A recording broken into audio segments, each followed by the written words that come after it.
Hello बच्चे, कैसे हैं आप लोग। आशा करता हूं कि बहुत अच्छे होंगे। आज मेगा टेस्ट जो आप लोग का 8 तारीख की डेट में हुआ था इंस्टीट्यूट में, उस मेगा टेस्ट का आज फुल्ली डिस्कशन करने जा रहे हैं। ठीक है, पूरा एक एक क्वेश्चन को देखेंगे। हाँ, ये सेट ए का डिस्कशन है। सेट ए में जो क्वेश्चन है वो सेट ए का डिस्कशन है। आप लोग क्या कीजिएगा, हर सेट में क्वेश्चन बाय क्वेश्चन देख के मिला लीजिएगा। हर सेट का तो डिस्कशन हम करा नहीं सकते हैं। क्वेश्चन सेम है, नंबरिंग अलग है, ज़्यादा परेशानी नहीं होगा। आप लोग नंबर वाइज देख लीजिएगा। यहाँ पे हम नंबर वाइज वो क्वेश्चन यहाँ स्क्रीन पे आ जाएगा आप लोग का, वो क्वेश्चन मिला के आप लोग टिक आउट कर लीजिएगा और देख लीजिएगा कितना सही है कितना गलती है, वह देख के कमेंट करके बता दीजिएगा जी आपका कितना नंबर आ रहा है। ऐसे तो आप लोग का रिजल्ट 13 तारीख को हम बोले थे, संभावना जो 13 तारीख को ही हो जाए। एक दिन आगे पीछे हो सकता है, किसी कारणवश टीचर लोग के कुछ काम आ गए हैं 13 तारीख को, एक दिन आगे पीछे वो सूचना हम दे देंगे। ठीक है, चैनल के माध्यम से हो या जो आप लोग का नंबर है उसमें कॉल करके आप लोग को इन्फॉर्म कर देंगे। 21 तारीख को रिजल्ट 12 को या 14 को आप लोग को मिल जाएगा। ठीक है, और आज हम डिस्कशन को चालू करते हैं, समय ज़्यादा नहीं व्यर्थ करते हुए।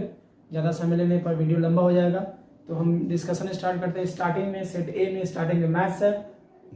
मैथ का पूरा क्वेश्चन को हम देखेंगे एक एक करके, बारीकी से देखिएगा। कुछ क्वेश्चन हम ट्रिक पे भी बताएंगे, अभी कुछ ही बताएंगे ट्रिक पे, थोड़ा सोल्यूशन करेंगे।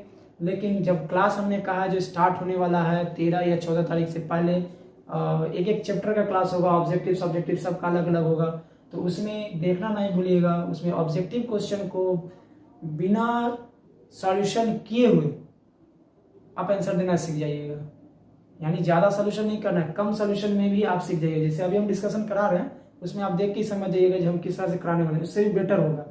अभी जो होगा अभी थोड़ा डिटेल्स करेंगे, लेकिन इससे भी बेटर होगा। ठीक है, चलिए आते हैं पहला क्वेश्चन। पहला क्वेश्चन कहता है यदि समीकरण x² minus kx plus 4 equal to 0 का कोई मूल वास्तविक नहीं हो तो k का मान क्या होगा। तो k का मान निकालना है तो d इक्वल टू 0 पर ही निकालते हैं। ठीक है, विवेचक का सूत्र क्या होता है, d बराबर b² माइनस 4ac।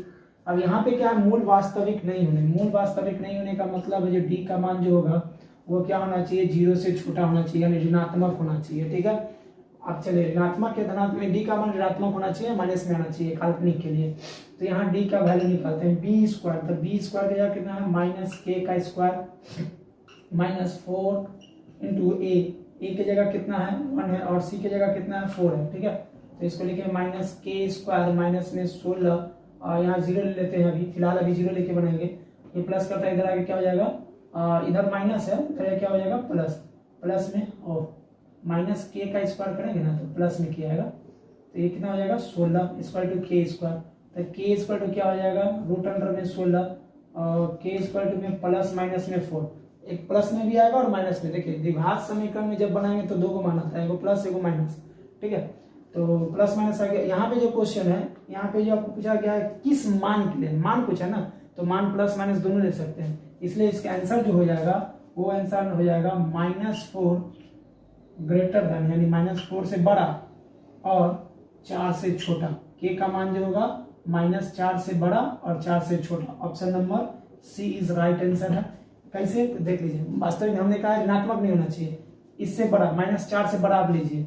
यहाँ जो आपका क्वेश्चन है x² -4 से बड़ा -3 होता है, तो -3 लेके देखिए। ठीक है, क्या लेना है -3। के की जगह अगर हम -3 लेते हैं और के की जगह ले लिया x प्लस 4, इसका विवेचक निकालिए। तो इसका विवेचक b² यानी b² यानी 3 का स्क्वायर -4 a की जगह 1 c की जगह 4, 3 3 9 -16 माइनस में आ गया आंसर। तो माइनस का मतलब होता है काल्पनिक, इसलिए काल्पनिक होता है, इसलिए इसका आंसर क्या हो जाएगा ऑप्शन नंबर सी।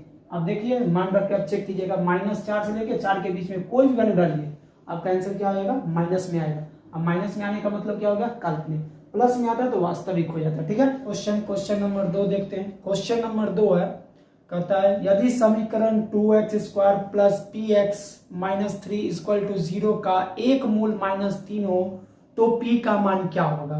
ठीक है, तो यहाँ पे आपको क्या दिया हुआ है, एक मूल दिया हुआ है। क्वेश्चन में कि यहाँ पे क्या दिया हुआ है, एक मूल। एक मूल कितना दिया हुआ है, -3 दिया हुआ है। जानते हैं द्विघात समीकरण में मूलों की संख्या कितनी होती है, 2 होती है। एक अल्फा मान लेते हैं और एक को क्या मानते हैं, बीटा।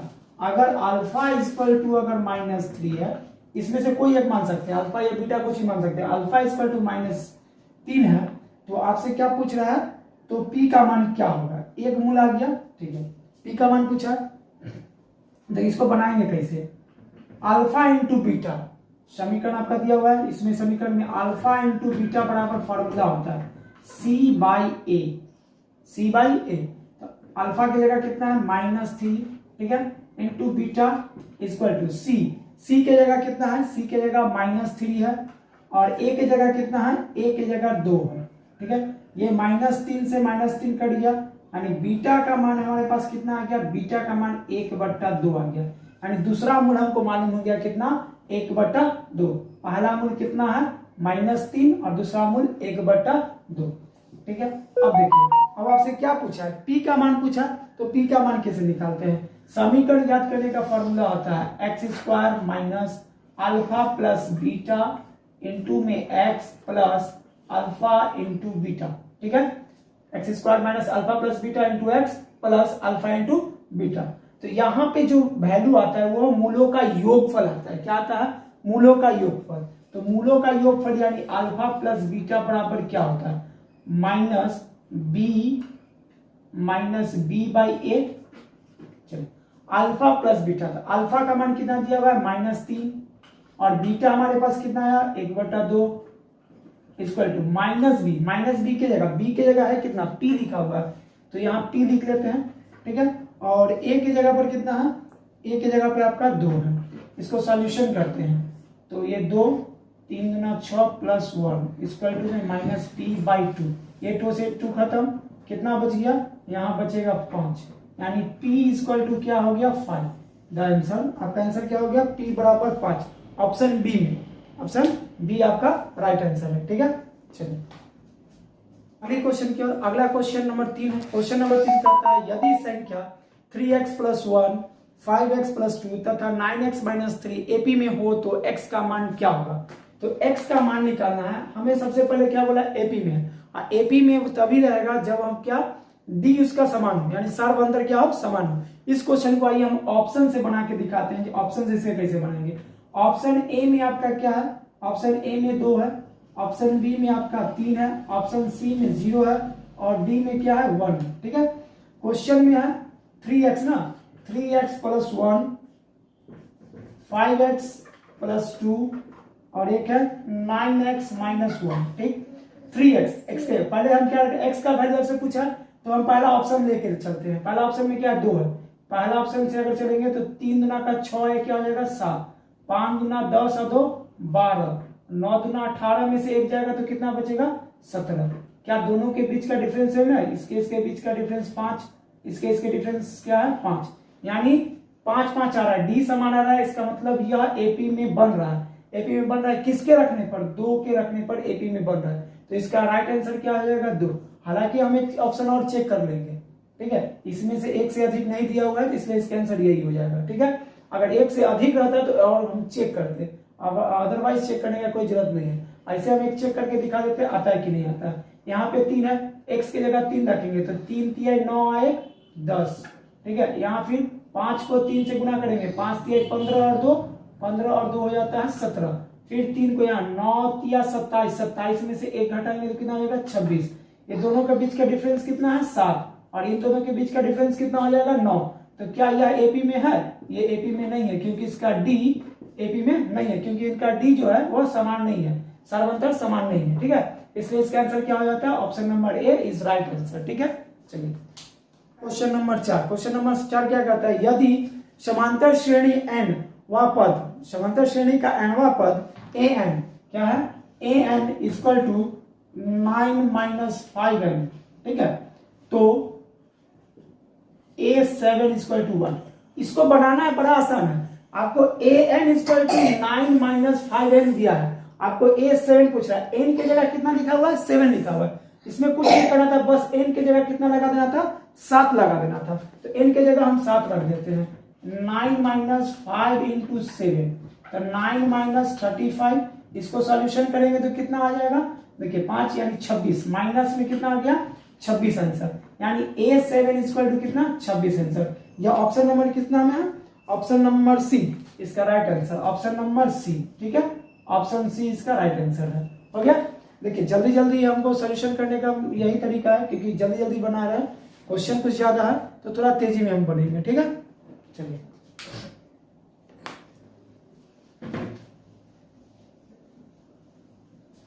नेक्स्ट क्वेश्चन देखते हैं, क्वेश्चन नंबर 5। क्वेश्चन नंबर 5 कहता है त्रिभुज एबीसी में AB बराबर AC तथा कोण B बराबर 50 हो तो कोण A का मान। पहले हम त्रिभुज बनाते हैं, ये त्रिभुज का निर्माण हो गया।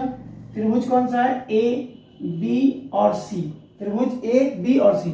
AB जो है BC के बराबर है, यानी ये भुजा के बराबर है। आपको पता होना चाहिए जब दो भुजा बराबर हो किसी त्रिभुज में तो उसे हम समद्विबाहु त्रिभुज कहते हैं। और समद्विबाहु त्रिभुज का दो कोण आपस में बराबर होता है। वह दो कोण कौन सा? जो दो भुजा जो तीसरी भुजा पर आश्रित होती है, यानी जिस पर बैठा हुआ है भुजा, वही दो कोण आपस में क्या होगा? बराबर। यानी एंगल C और एंगल B जो है आपका क्या होगा? बराबर। ये कोण और ये कोण क्या होगा? आपका बराबर होगा। तो आपका कोण B दिया हुआ है, कितना दिया है? कोण B का वैल्यू दिया हुआ है 50, ठीक है। तो कोण B 50 तो कोण C क्या हो जाएगा? 50, क्योंकि दोनों भुजा बराबर है। और त्रिभुज के अंतः कोणों का योग क्या होता है? त्रिभुज के अंतः कोणों का योग, अंतः कोणों का योग, त्रिभुज के अंतः कोणों का योग होता है 180 डिग्री, यानी तीनों कोण। अंतः कोण क्या है? 1, 2 और 3, तीनों कोण का योग कितना है? 180 डिग्री।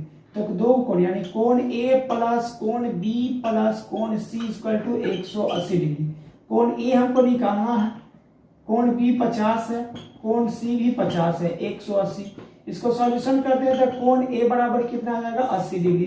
50 50 100, 100 में से इसे घटा देंगे, लीजिए आराम से बना लीजिए, ये 100, ठीक है। Angle of A equal to कितना? 80 डिग्री।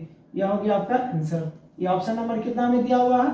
ऑप्शन नंबर डी इसका सही हुआ। इसका आंसर क्या हो गया? Option number D is right answer, ठीक है। चलिए अगली क्वेश्चन की ओर चलते हैं। Question number 6। क्वेश्चन नंबर 6 कहता है बिंदु A 2-4 और बिंदु B 4-2 को मिलाने वाले रेखाखंड के मध्य बिंदु का नियामक ज्ञात करना। मध्य बिंदु का नियामक क्या होता है? मध्य बिंदु के नियामक के लिए x निर्देशांक के लिए फॉर्मूला होता है x1 प्लस x2/2, ठीक है। तो x1 का वैल्यू कितना है मेरे पास? दो बिंदु दिया हुआ है ना, पहले हम लिख लेंगे जिससे यह क्वेश्चन बनाने में प्रॉब्लम है। पहले x1 x2 का मान और y1 y2 का मान पहले लिख लेंगे ताकि क्वेश्चन बनाने में बड़ा आसानी से बन जाए। x1 का वैल्यू आपके पास कितना है? 2 है। x2 का वैल्यू कितना है? 4 है, ठीक है। और y1 का वैल्यू कितना है? -4 है। और y2 का वैल्यू कितना है हमारे पास? -2, ठीक। अब यह वैल्यू को यहाँ रखना है। x1 की जगह कितना? 2, x2 की जगह कितना? 4/2, कितना हो जाएगा? 6/2, कट गया, कितना आ गया? 3, ठीक है। अब देखिए इसको हम डायरेक्टली ऑप्शन से बना सकते थे क्योंकि x का मान कितना है? 3। आपका ऑप्शन में 3 गो है, ठीक है। ऑप्शन में 3 है, ऑप्शन 3 गो है, 3 गो ऑप्शन में। ऑप्शन ए में क्या दिया हुआ है? 3-3, ठीक है। ऑप्शन बी में क्या दिया हुआ है? -3 और 3। ऑप्शन सी में क्या दिया हुआ है? 6-6। ऑप्शन डी में दिया हुआ है -1-2, ठीक है। अब यहाँ देखिए आपका x का मान कितना है? 3 और x पहले लिखा था। इस ऑप्शन में देखिए x पहले है का, किसमें है? इसमें है। x का मान कितना है? 3, तो बस हो गया 3। y का मान निकालने का जरूरत नहीं पड़ा। ऑब्जेक्टिव जितना जल्दी हो सके उतना जल्दी बनाने का तरीका यही है। एक मान निकालिए, अगला मान ऑटोमेटिक निकल जाएगा। देखिए मैंने सिर्फ x का मान निकाला, वो मध्य बिंदु निकल गया 3, ठीक है। इसी प्रकार का सारा वीडियो मैं चैप्टर बाय चैप्टर आप लोग को 13 तारीख से चालू करने वाला हूँ, ठीक है। 13 तारीख से आप लोग को हर एक सब्जेक्ट का maths, physics, chemistry, bio, social science और हिंदी संस्कृत का भी कोशिश करेंगे देने के लिए। लेकिन फिलहाल अभी मैथ, साइंस, सोशल साइंस का ऑब्जेक्टिव क्वेश्चन जितना भी जल्दी बनाने का तरीका हम बताएंगे। और खासकर मैथ में, कहीं मैथ में लड़के फंसते हैं क्योंकि ऑब्जेक्टिव क्वेश्चन बनाने में ही वो समय ले लेते हैं। और आप लोग हमारे साथ कंटिन्यू, ज्यादा दिन नहीं, हम 20 दिन में पूरा टॉपिक खत्म करेंगे ऑब्जेक्टिव का। 15 चैप्टर पढ़ना है, 15 चैप्टर हम 20 दिन में खत्म करेंगे। आप लोग 20 दिन हमारे साथ कंटिन्यू रहिए, पूरा का पूरा वीडियो को देखिएगा और सॉल्यूशन को समझिएगा। आपका स्पीड दुगना हो जाएगा। आप जो क्वेश्चन 5 मिनट में बनाते थे वह क्वेश्चन आप 2 से 1.5 मिनट, अगर जो लड़के 2 मिनट में बनाते हैं वह 1 से 30 सेकंड के अंदर क्वेश्चन का सॉल्यूशन देने का तैयार हो जाएंगे। वो भी कौन सा? तो ऑब्जेक्टिव क्वेश्चन। ऑप्शन देख के ही बना देना है। अभी मैंने डिस्कशन कराना था इसलिए थोड़ा डिटेल्स बता रहा हूँ, नहीं तो और इससे भी शॉर्ट तरीका मैं बताऊंगा। चैप्टर बाय चैप्टर जब पढ़ेंगे हम, उसमें इससे भी शॉर्ट तरीका, आप सिर्फ ऑप्शन देखिएगा और उसको आंसर कर दीजिएगा जी हाँ इसका आंसर यही होगा। ठीक है। बहुत आसानी से 50 को आपका ऑब्जेक्टिव बनाना है मैट्रिक में, 50 को मैथ में है, 50 में अगर कंटिन्यू आप रहिएगा 100% तो हम नहीं कर सकते हैं, लेकिन 45 नंबर पक्का आएगा। 45 ऑब्जेक्टिव सही होने की गारंटी मैं लेता हूं। 45 सही होगा, सिर्फ आप फॉलो कीजिए, जिस तरह से मैं बताऊंगा उसका सिर्फ प्रैक्टिस कीजिए। मैथ प्रैक्टिस का चीज है, बिना प्रैक्टिस का कुछ नहीं होगा। मैथ जितना प्रैक्टिस कीजिएगा उतना ज्यादा समझ में आएगा। हम जो तरीका बता देंगे उस तरीका पे जाके आप सारा क्वेश्चन को टारगेट के बुक से एक एक टॉपिक्स वाइज हम बता देंगे। पहले उस टॉपिक से क्वेश्चन आप टारगेट के बुक का जितना भी ऑब्जेक्टिव है उसी तरीका से बनाइएगा। जो समय आपको ज्यादा लगता था वह कम समय में ही आप खत्म कर लीजिएगा, पूरा का पूरा क्वेश्चन खत्म हो जाएगा। अब साथ रह के देखिए, आप लोग को विश्वास में जगाता हूं कि कम से कम आप लोग का 45 प्लस नंबर मैथ में मैं ला के दूंगा। ऑब्जेक्टिव में सब्जेक्टिव की रह गई बात, तो सब्जेक्टिव भी क्लियर कराएंगे। पहले ऑब्जेक्टिव क्लियर करने के बाद सब्जेक्टिव भी। मैथ 90 प्लस स्कोर लाने की संभावना हम देते हैं, लेकिन आप कंटिन्यूअस रहिएगा तब, ठीक है। चलिए अगले क्वेश्चन में 7 नंबर क्वेश्चन को देखते हैं। 7 नंबर क्वेश्चन है के किस मान के लिए बिंदु 8,1 के -4 और 2,-5 एक संरेख होगा। संरेख होने का नियम है कि त्रिभुज का क्षेत्रफल जो होता है वो 0 होता है। इस क्वेश्चन को हम दो तरीके से बना सकते हैं, एक तो आपको त्रिभुज के क्षेत्रफल पे और दूसरा क्या बना सकते हैं, दूरी सूत्र पे। लेकिन यहाँ ऑब्जेक्टिव बनाना है तो ऑब्जेक्टिव कम समय में जल्दी से जल्दी बनाना है, वो तरीका हमको बताना है। सॉल्यूशन करने तो सबको आता है, फार्मूला बता देंगे, फार्मूला पे आप बना लीजिएगा तुरंत, फार्मूला याद रहेगा तो सब बना लेगा। लेकिन विदाउट फार्मूला यूज किए हुए हम किस तरह से बनाएंगे उस क्वेश्चन को हम सॉल्व करते हैं, ठीक है, विदाउट फार्मूला। तो विदाउट फार्मूला कैसे बनाना है वो हम बताते हैं, ठीक है। चलिए देखते हैं क्वेश्चन को। हम पहले बिंदु लिख लेते हैं, कौन कौन सा बिंदु दिया हुआ है। क्या दिया हुआ है देख लीजिए, बिंदु में कौन कौन सा दिया हुआ है। बिंदु में है आपका 8,-1 8,1 है, सॉरी। दूसरा में क्या दिया हुआ है, k, -4, और तीसरा में क्या दिया हुआ है, 2, -5। ये दिया हुआ है आप लोग का, बिंदु 3 को दिया हुआ है। इसको हम लिख लेते हैं कैसे, देखिए इसको बनाने का तरीका है।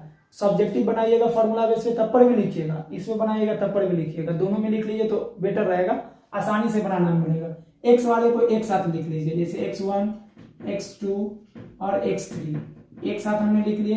अब y वाले को भी हम लिख लिए, y1 = 1, y2 = में -4, y3 = में -5, एक साथ लिख लिए हैं। अब इसे हम कैसे बनाते हैं वो देखिए, हम सीरियल वाइज लिखते हैं। हम x से स्टार्ट करेंगे, पहले x वाले को पूरा लिखेंगे, देखिएगा ध्यान से देखिएगा हम बना कैसे रहे। x वाले को एक साथ लिखना, x कहां से स्टार्ट है, 8 से, 8 के बाद k के बाद 2, फिर x के बाद 8, जहां से स्टार्ट करेंगे वहां डबल लिखेंगे उसको, 8 k 2 फिर 8। आपको इच्छा होगा k से स्टार्ट करने के लिए तो k से स्टार्ट कीजिएगा, k 2 8 फिर k, ठीक ना। लेकिन हम स्टार्ट कहां किए, 8 से, शुरू से स्टार्ट करना बेटर रहता है, इसलिए यहां से स्टार्ट किए 8 k 2 8, ठीक है।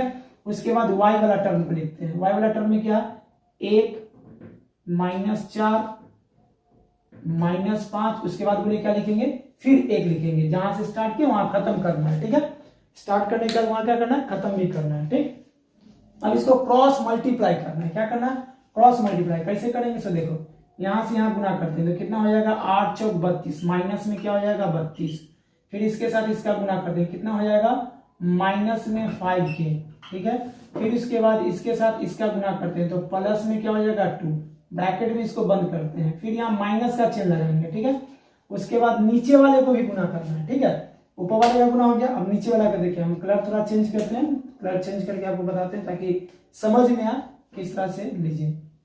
इसको चेक करते हैं तो ये आ जाएगा k, इसके साथ इसका मल्टीप्लाई तो -8, इसके साथ इसका तो माइनस में 48 नहीं 40, 8 × 5 = 40। यहाँ संरेख पूछा है ना, संरेख में त्रिभुज का क्षेत्रफल क्या होता है 0, तो यहाँ पे हम 0 ले लेंगे। इसको जब बना संरेख वाला बनाना हो तो 0, और त्रिभुज का क्षेत्रफल भी इसी तरीका से बनेगा, सिर्फ उसमें क्या करना है, बाई में 2 कर देना है, बट्टा में कितना लिख देना है 2, और बराबर में 0 नहीं लेना उसमें, ठीक है। और संरेख वाला में क्या करना है, बराबर में 0 लेके बनाना है, ठीक। अब इसको सोल्यूशन कीजिए, इसका सोल्यूशन कैसे होगा, अब जोड़ घटा होता होगा, अच्छा खासा अलजेब्रा का जोड़ आता होगा, उसको करना है। 32 में से 2 घटाएंगे कितना हो जाएगा 30, यहाँ हो जाएगा माइनस में 30 माइनस में 5k, ठीक है।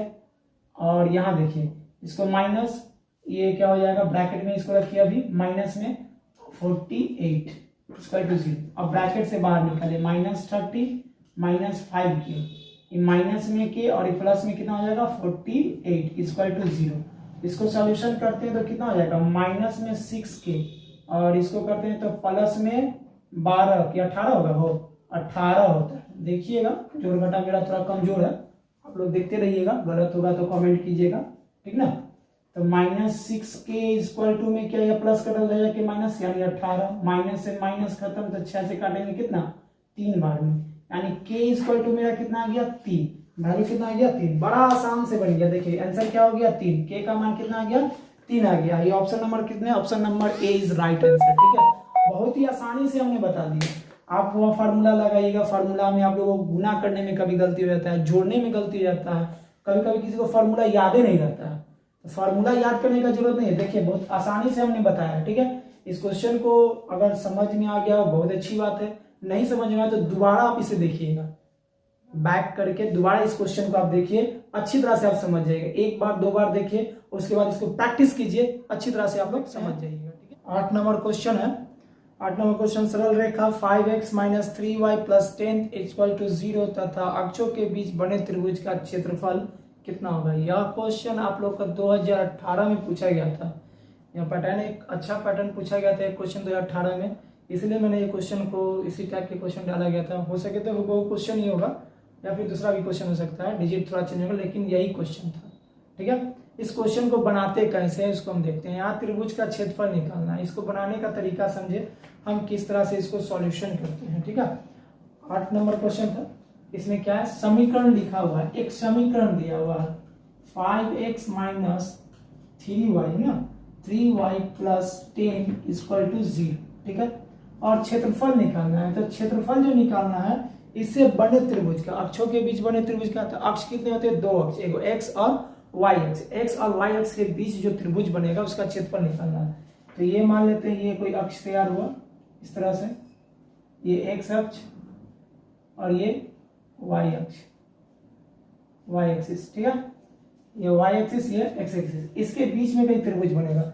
लेकिन x अक्ष का टोटल वैल्यू हमको नहीं पता है, x अक्ष का मान क्या होगा, तो हम लोग ग्राफ बनाने के लिए एक तरीका हम लोग को याद होगा, 9th में किए होंगे इस तरीका को, वही तरीका अपनाते हैं। जैसे देखिए यहाँ है 5x - 3y, इसको हम लिख सकते हैं इक्वल टू में -10 लिख सकते हैं। हमको x निर्देशांक निकालना है तो y क्या लेंगे, 0 लेंगे। अगर x का मान निकालना है तो y का मान क्या लेंगे, 0। तो x निर्देशांक के लिए y का मान क्या, 0। तो y का मान जब 0 लेंगे तो 5x - 3 × y की जगह 0 बराबर है -10, ठीक है। यानी 5x - 0 इक्वल टू में -10, ठीक। तो 5x बराबर में -10, x से खत्म हो, x का मान 5 से काटेंगे तो x का मान कितना आता है हमारे पास, -2 आ रहा है। कितना आ रहा है, -2। x का वैल्यू -2 है, ठीक है। तो -2 किधर आएगा, इधर हम जानते हैं दाईं तरफ पॉजिटिव होता है, बाईं तरफ क्या होता है, निगेटिव होता है। तो x का मान 2 कब, जब y बराबर 0 रखने पे। यह बिंदु किस तरह से ज्ञात होगा, -2, 0। तो यह आ जाएगा, यहाँ मान लेते 1 है, ये अगर मान लेते ये बिंदु है, कौन सा, ये वाला बिंदु है, और इस बिंदु को हम क्या मानते हैं, -2, 0, ठीक है, ये बिंदु। अब y अक्ष का वैल्यू निकालना है, किसका, y अक्ष का। तो y अक्ष का जब हमको वैल्यू निकालना है तो देखते हैं कैसे नहीं, y अक्ष का जब वैल्यू निकालेंगे तो x बराबर 0 लेते हैं। तो अगर x बराबर 0 लेते हैं तो 5x - 3y -10, x की जगह 0 रखेंगे तो ये तो 0 हो जाएगा, -3y इक्वल टू में -10, ठीक। अब माइनस यहाँ पे -3y इक्वल टू में -10, माइनस से माइनस खत्म, y बराबर कितना निकल गया, 10/3। तो ये बिंदु कौन सा निकलेगा, x का वैल्यू 0, y का वैल्यू 10/3। ये देखिए प्लस में है तो प्लस में y का मान क्या होता है, ऊपर की ओर होता है। तो ऊपर की ओर देखिए, ऊपर की ओर हम इंडिकेट करते हैं, मान लिया जाए 10/3 है ना, तो 10/3 मान लेते हैं, यहाँ कोई बिंदु है, ये 10/3 है, ठीक है। अब इससे एक त्रिभुज, यहाँ से एक रेखा खींचा जाएगा, ये रेखा तैयार हो, जो रेखा हम लिखे हैं ये रेखा तैयार। ये रेखा का नाम लिख देंगे, क्या है, 5x - 3y + में 10 इक्वल टू 0, ये रेखा हुआ। इससे बना त्रिभुज, कौन सा त्रिभुज, तो ये वाले त्रिभुज का आपसे क्षेत्रफल पूछा है।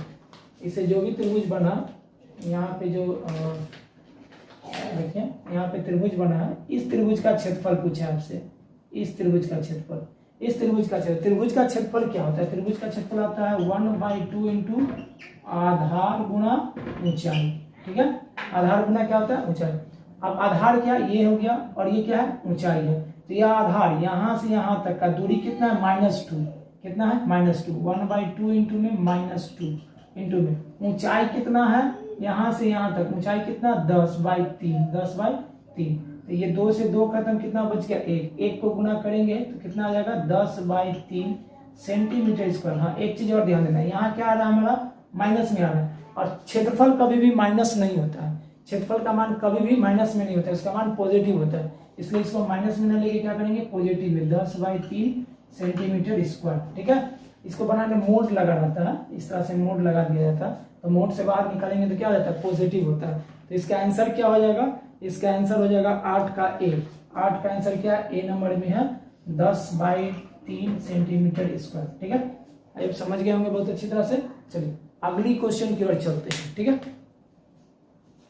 साइन 72 डिग्री बराबर पी है तो कॉट 72 का मान क्या, इसे हम बस ऑप्शन से बनाते हैं। देखिए ऑप्शन में क्या क्या है, ऑप्शन यहाँ तो देख ही रहे क्या क्या दिया हुआ है। ऑप्शन ए में p/2, अच्छा एक चीज हाँ ऑप्शन ए में p/√अंडर में 1 - p²। ऑप्शन बी में है √अंडर में 1 - p²/p। ऑप्शन सी में है p/√अंडर में 1 + p²।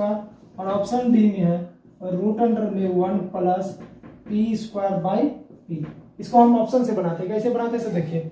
साइन थीटा बराबर क्या होता है, साइन थीटा बराबर होता है लंब बटे कर्ल। ठीक है, आपसे क्या पूछा है कॉट थीटा। ठीक है, कॉट थीटा बराबर आधार बटे लंब। यहाँ लंब साइन थीटा लंब कितना दिया हुआ है, यहाँ आपको दिया हुआ है साइन 72 ना, क्वेश्चन में साइन 72 बराबर पी, तो p/1। ठीक है, तो लंब की जगह कितना हो गया 1 और कर्ल की जगह कितना 1। आपसे कॉट 72 पूछा ना, कॉट 72 पूछा है, दोनों थीटा ही है, थीटा की जगह डिग्री दे दिया कोई दिक्कत नहीं। तो आधार बटा लंब, तो लंब की जगह कितना है p है। ऑप्शन में आप खोजिए p है कहाँ, जो p होगा वही उसका आंसर होगा, अन्यथा नहीं होगा। देखिए ऑप्शन नंबर ए में नहीं है आपका कट, ऑप्शन नंबर बी में p है, ये हो सकता है। ऑप्शन नंबर सी में देखिए p नहीं है, नीचे में नहीं होगा। ऑप्शन नंबर बी और ऑप्शन नंबर डी, दो को ऑप्शन तो निकल गया। अब हमारा ये दोनों में से कोई एक सही होगा। अब देखिए आधार निकालने का फॉर्मूला क्या होता है, आधार इक्वल टू क्या होता है, आधार इक्वल टू में √अंडर में क्या होता है कर्ण का ना, कर्ण का स्क्वायर माइनस लंब का स्क्वायर। तो कर्ण कितना है 1 है, माइनस लंब कितना है p है, p का स्क्वायर √।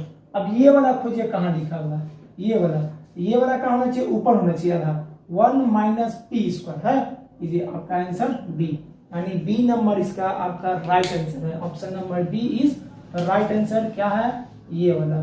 ठीक है, ध्यान में दे लिया। अगला क्वेश्चन चलते हैं।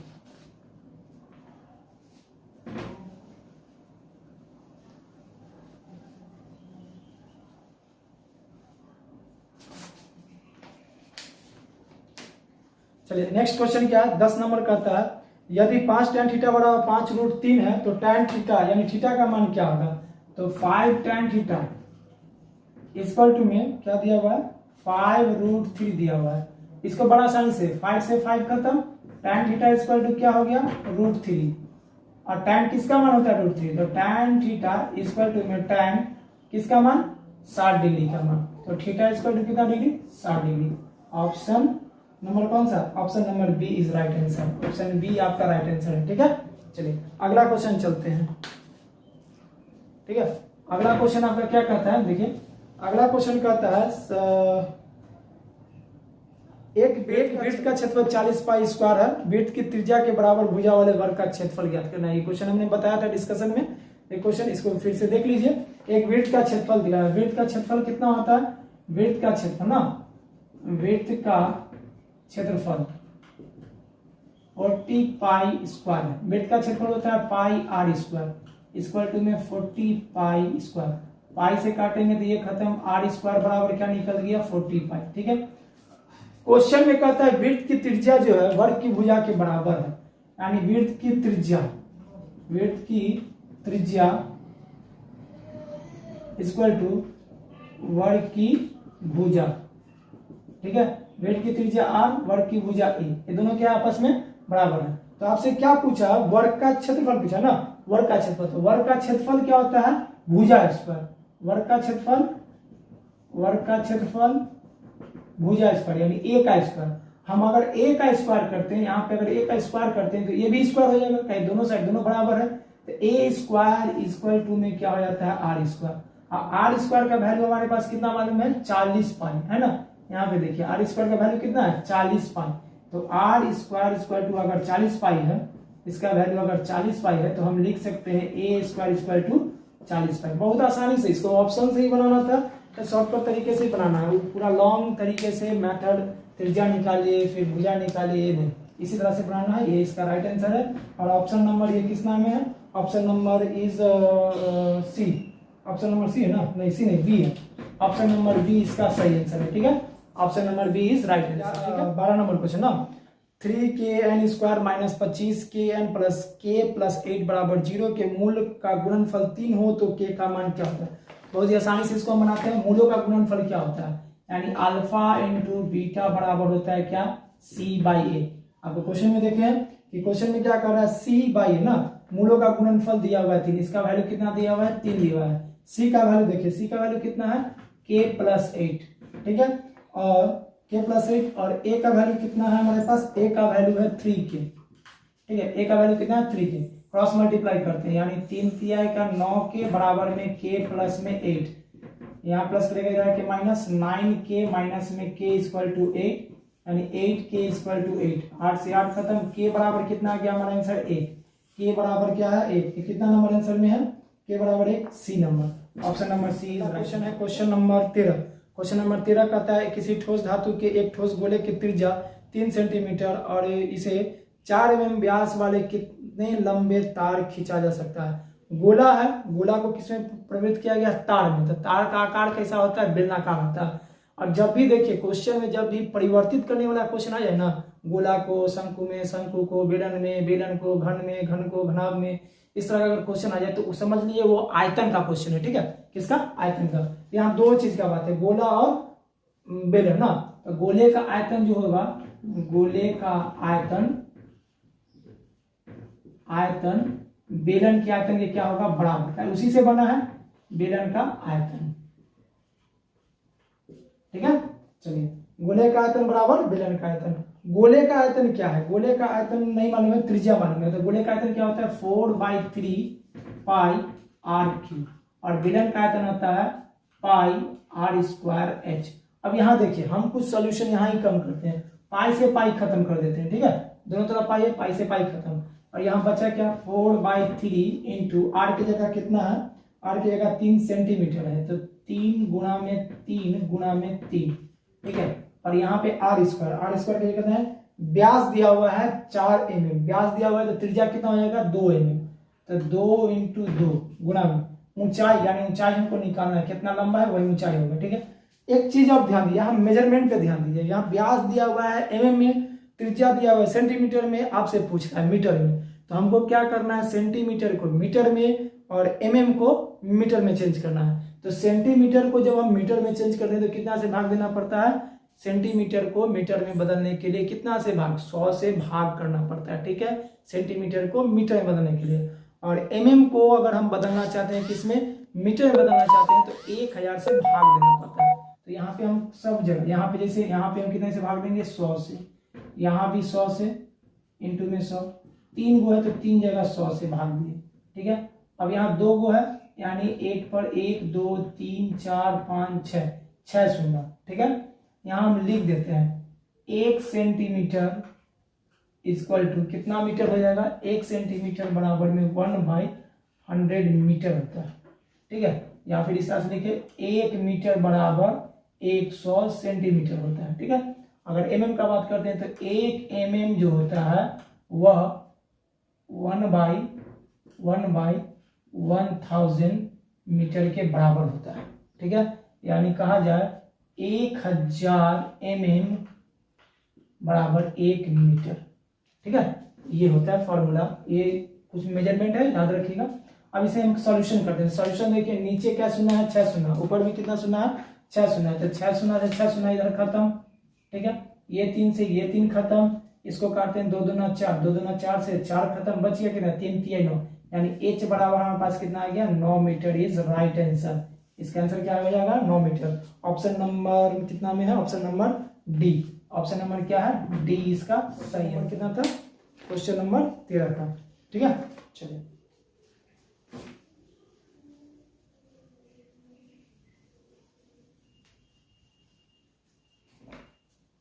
अब अगला क्वेश्चन नंबर 14 करते हैं। क्वेश्चन नंबर 14, एक खिलौना एक शंकु के आकार का है, 7 सेंटीमीटर व्यास वाले एक अर्धगोले पर चढ़ा हुआ है। खिलौने की कुल ऊंचाई 14.5 सेंटीमीटर है, तो खिलौने का आयतन क्या होगा। बहुत अच्छे क्वेश्चन है, पहले बहुत बड़े क्वेश्चन सब्जेक्टिव में पूछा जाता था।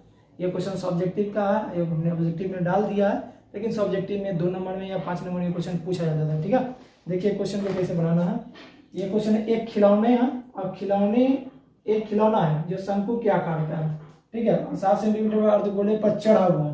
तो हम यहाँ फिगर पहले बना लेते हैं। ये हो गया अर्धगोला, ठीक, अर्धगोले के ऊपर यह शंकु है। ओके, अच्छी तरह से बना देते हैं नीचे करके। ये अर्धगोला हो गया, अब अर्धगोले के ऊपर ये शंकु है, ठीक है। इस तरह का खिलौना है, ठीक। इस खिलौने में क्या कहा है 7 सेंटीमीटर व्यास वाला एक अर्धगोला है। व्यास कितना दिया हुआ है 7 सेंटीमीटर, यानी यहां से यहां तक कितना है 7 सेंटीमीटर। ये व्यास ये वाला ये 7 सेंटीमीटर, ठीक है। और इसके बाद इसका ऊंचाई दिया हुआ है, पूरा ऊंचाई कितना दिया हुआ है, यहां से यहां तक का पूरा ऊंचाई है 14.5 सेंटीमीटर। 14.5 सेंटीमीटर तक पूरा ऊंचाई दिया हुआ है, ठीक है।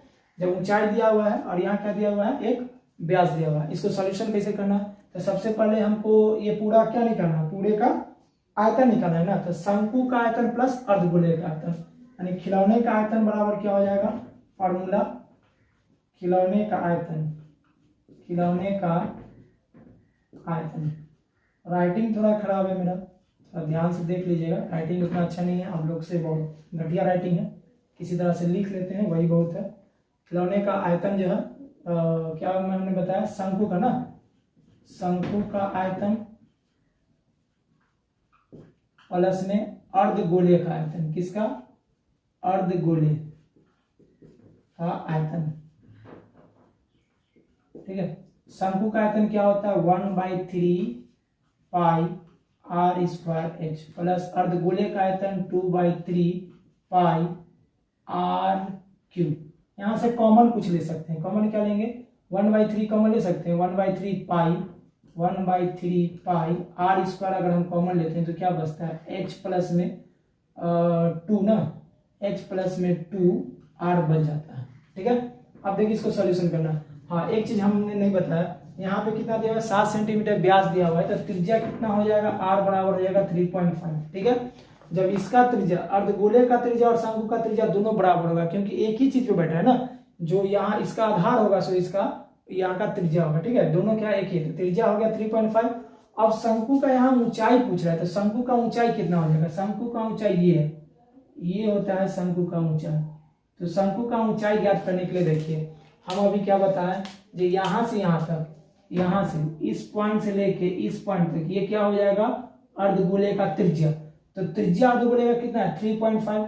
तो शंकु का जो ऊंचाई होगा, शंकु की ऊंचाई जो होगा वो टोटल में से, ये टोटल है 4.5 में से त्रिज्या को घटा देंगे तो शंकु का ऊंचाई निकल जाएगा। तो 4.5 में से 3.5 घटाएंगे तो कितना हो जाएगा 0, और यहाँ 4 में से यानी 1 और 11 हो जाएगा। कितना हो जाएगा 11 हो जाता है शंकु की ऊंचाई। समझ में आया किस तरह से, से पूरा ऊंचाई है 4.5, त्रिज्या जो है यहाँ तक ये ऊंचाई, यहाँ से ये माइनस कर देंगे तो यही ना बचेगा। तो ये कितना बचा 11, ठीक है। 11 किसमें सेंटीमीटर में ना, सेंटीमीटर में। अब इसको सॉल्यूशन करते हैं। तो 1/3 है, 1/3 पाई की जगह 22/7 और आर स्क्वायर की जगह त्रिज्या कितना 3.5 ना, 3.5 को अगर पॉइंट हटा देंगे नीचे 10, फिर 3.5 नीचे हटाएंगे 10 इंटू में h की जगह कितना आ गया मेरे पास 11 है। यहाँ पे h करने का मतलब शंकु की ऊंचाई 11 टोटल ऊंचाई में, ठीक ना, और 2r यानी इसको 2 से गुना करेंगे तो कितना आएगा 7 हो जाएगा। तो 1/3 इंटू में 22/7 और यहाँ 35/10, अब काट देते हैं इसको, गुना में 18, ठीक है। अब इसको काटते हैं 3 से 6 बार में 18, 7 से 5 बार में, 7 × 6 = 35, 5 से काटेंगे 2 बार में 10, इसको 2 से काटेंगे तो 11, ठीक है, यहाँ भी 10 है ना, इसको काटते हैं 5 से, 5 दूना का 10 और इसको काटेंगे 5 7 के 35, कट गया, 2 से काटते हैं तो 2 3 का 6। अब हमारे पास बचा कितना, 11 + 7 + 3, 11 7 77, और 77 को 3 से हम गुना करेंगे, कितना को, 77 को 3 से, 7 21 2, 7 21 22 23, 231 आ रहा है, कितना आ रहा है, 231 सेंटीमीटर क्यूब, ताकि आयतन है तो सेंटीमीटर क्यूब में आंसर होगा, 231 centimetre cube. Option C is right answer, कितना, ऑप्शन सी, ठीक है। चलिए अगले, समझ में आ गया होगा। अगला क्वेश्चन की ओर चलते हैं। अगला क्वेश्चन ना समझ में अगर आया सही से तो क्वेश्चन को दोबारा देखिए, पीछे बैक होके इस क्वेश्चन को दोबारा देखिए, अच्छा से समझ में आएगा, 2 बार देखिए, जो क्वेश्चन ना समझ आए इसको 2 बार देखिए, पॉइंट बाय पॉइंट, माने उसको आप रोक दीजिए, पॉज कर दीजिए, पॉज करने के बाद उसको आप खुद से देखिए, आराम से स्क्रीनशॉट ले लीजिए या फिर किसी भी प्रकार से स्क्रीनशॉट लेके उसको देखिए, आराम से समझ में आ जाएगा। अगली क्वेश्चन,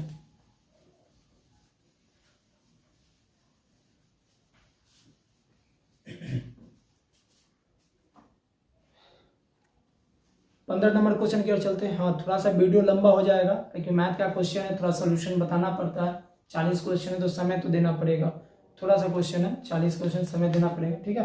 क्या आपको 15 नंबर क्वेश्चन देखते हैं, थोड़ा ज़्यादा वीडियो लंबा हो जाएगा, लेकिन साइंस का वीडियो और जो सोशल साइंस का वीडियो छोटा छोटा रहेगा, वो दूसरे पार्ट्स में दे देंगे। एक पार्ट्स में हम मैथ का दे दे रहे हैं, दूसरे पार्ट्स में आपको साइंस और सोशल साइंस दोनों सोचेंगे कंबाइन करके दे देना, या फिर अलग अलग करके दे देंगे। ये पार्ट में मैथ का देते हैं, ठीक है। 15 नंबर क्वेश्चन क्या, 15 नंबर क्वेश्चन है, निम्नलिखित में किसका मान √2 के बराबर होता है, किसका मान √2 के बराबर होता है। ऑप्शन देख रहे हैं आप, ऑप्शन ए में है cosec 45 डिग्री, ऑप्शन बी में sec 45 डिग्री, ऑप्शन सी में sin 45 डिग्री, और ऑप्शन डी में है 1 से अधिक। हमें पता है जो साइन का मान होता है, साइन का नहीं, cosec है ना, पहला ऑप्शन देखिए, cosec 45 का मान होता है √2, ठीक है, और sec 45 का मान भी होता है √2। तो हमारे पास आंसर क्या हो गया, 2 आंसर हो गया। बार बार हम कहे हैं कभी भी ऑब्जेक्टिव बनाना हो तो फटाक से आंसर नहीं मारना है, ताकि एग्जामिनर आपको कंफ्यूज करेगा, एग्जामिनर आपको कंफ्यूज करेगा बार बार, पहला ऑप्शन ही उसका आंसर दे देगा, लेकिन आप पूरा ऑप्शन को पढ़िए, पूरा ऑप्शन में देखिए 2 आंसर भी हो सकता है। कब पढ़िए 2 पूरा आंसर, जब उसमें ऑप्शन में रहे 1 से अधिक या इनमें से सभी, तब 1 2 पर ऑप्शन पर चेक करना बहुत जरूरी हो जाता है। यहाँ पे देखिए जैसे हमने दिया है cosec 45 का मान भी √2 होता है और sec 45 का मान भी √2 होता है, इसका आंसर क्या हो जाएगा, ऑप्शन नंबर डी, ठीक है, option number D is right answer, सभी में से सभी, ठीक। चलिए अगले क्वेश्चन चलते हैं। अगला क्वेश्चन क्या कर रहा है, यदि सूरज की किरणें का झुकाव 45 डिग्री से 60 डिग्री बढ़ जाता है, ठीक है, हाइड्रोजन डिस्टेंस का क्वेश्चन है। चलिए फिगर पे समझते हैं। अगर सूरज का किरण का झुकाव 60 डिग्री 45 डिग्री से कितना हो जाता है, 60 डिग्री, ये अगर सूर्य है, सूर्य कहाँ, ऊपर के नीचे, सूर्य कहाँ, ऊपर के नीचे निकलता है, ऊपर ही, तो ऊपर में, और झुकाव करने का मतलब देखिए ये हो गया ए बी, और इसको हम सी मानते हैं। यहां से कोई आदमी है, सूर्य को देख रहा है, देखिए किसी भी चीज को अगर हमको देखना है ना, जितना नजदीक ऑब्जेक्ट की हम जितना ही नजदीक जाएंगे चेहरा को उतना ही उठाना पड़ता है, यानी एंगल क्या होता है, उठाना पड़ता है, जितना नजदीक रहेंगे उतना ही चेहरा को डाउन रखना पड़ता है। जैसे कि हमको देखिए अभी हम इसको देखना है ना, ये पेपर देखना है, ये पेपर जब देखना है तो हम यहाँ पे रखें, इस पेपर को इतना दूर हटा के रखें तो मेरा गर्दन क्या एकदम सीधा नजर आ रहा है। अब हम पेपर को क्या कर दे रहे हैं, यहाँ पे रखें, अगर यही जगह से अगर पेपर को हम इतना भी ऊंचा कर देंगे तो मेरा गर्दन हल्का सा नजर उठेगा, लेकिन यही पेपर को अगर हम यहाँ लिया, पहला नंबर क्वेश्चन पढ़ने के लिए कर दिया जाए तो गर्दन ऐसे उठेगा, ये उठा, ये वाला जैसे उठा, इसका मतलब एंगल क्या हो रहा है, बढ़ रहा है। एंगल बढ़ने का मतलब ही यहाँ पे क्या, जैसे जैसे ऑब्जेक्ट के नजदीक जाएंगे, ऑब्जेक्ट हमारे नजदीक या हम ऑब्जेक्ट के नजदीक जाएंगे, एंगल क्या होगा, बढ़ेगा, एंगल का मान बढ़ेगा। सबसे पहला पॉइंट होता है हाइट एंड डिस्टेंस में यही पकड़ना। जब हम हाइट एंड डिस्टेंस का क्वेश्चन आप लोगों को कराएंगे, उसमें मात्र 8 ही क्वेश्चन ऐसा है, 5 नंबर का क्वेश्चन पूछता है 5 नंबर, 8 ही क्वेश्चन ऐसा है जो आप लोगों को रिपीटेशन होता है, वो 8 क्वेश्चन हम करवा देंगे आप लोग को। जब 13 तारीख से जो बैच स्टार्ट हो रहा है उसमें वो क्वेश्चन देख लीजिएगा, 8 से एक भी क्वेश्चन बाहर नहीं जाएगा, वही 8 में से कोई एक आएगा, 5 नंबर आपके पॉकेट में रहेगा। सब्जेक्टिव में, ऑब्जेक्टिव का बात नहीं, सब्जेक्टिव का बात कर रहे हैं, ठीक ना। देखिए इस क्वेश्चन को कैसे बनाते हैं, अब बहुत ही आसानी तरह से सरल तरीका से समझाएंगे, आसानी से आप लोग समझ जाइएगा। ये क्वेश्चन को देखिए, ये क्वेश्चन ये हो गया 45 डिग्री, क्योंकि दूर है और जैसे ही ऑब्जेक्ट के नजदीक, क्वेश्चन कर रहा है जैसे ही ऑब्जेक्ट के नजदीक यानी आगे बढ़ने पर कितना हो जा रहा है 60 हो जा रहा है, यहां से यहां तक कितना हो रहा है 50, ठीक है, और यहां से यहां मान लेते हैं x, तो टोटल कितना हो जाएगा 50 प्लस x, ठीक है, ये h हो जाता है, इसको o मान लेते हैं। अब हमको इसको बनाना है, हमसे क्या पूछा गया है, मीनार की ऊंचाई, ये मीनार की ऊंचाई पूछा गया, तो इसको हम बनाते हैं। तो पहला त्रिभुज लेते हैं, त्रिभुज AOB में, ठीक है, tan 60 डिग्री, tan ही पे बना सकते, tan अकॉर्ड दोनों पे बना सकते हैं, दोनों पर सेम आंसर आएगा, ठीक है।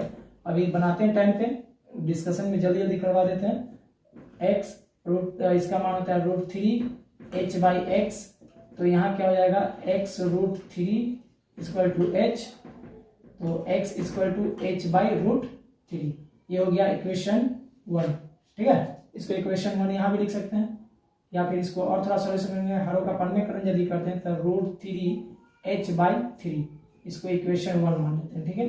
अब देखिए फिर हम बनाते हैं अब त्रिभुज, कौन सा त्रिभुज, ACB में, त्रिभुज ये ACB में, ये पूरा त्रिभुज होल त्रिभुज लेंगे, इनमें tan 45 कितना, tan 45 इक्वल टू क्या हो जाएगा AB इक्वल टू में BC, AB का मान tan 45 का मान 1, AB का क्या है h है, और BC टोटल कितना है, BC हमारे पास 50 प्लस x, क्रॉस मल्टीप्लाई करेंगे तो 50 प्लस x बराबर में h, ठीक है।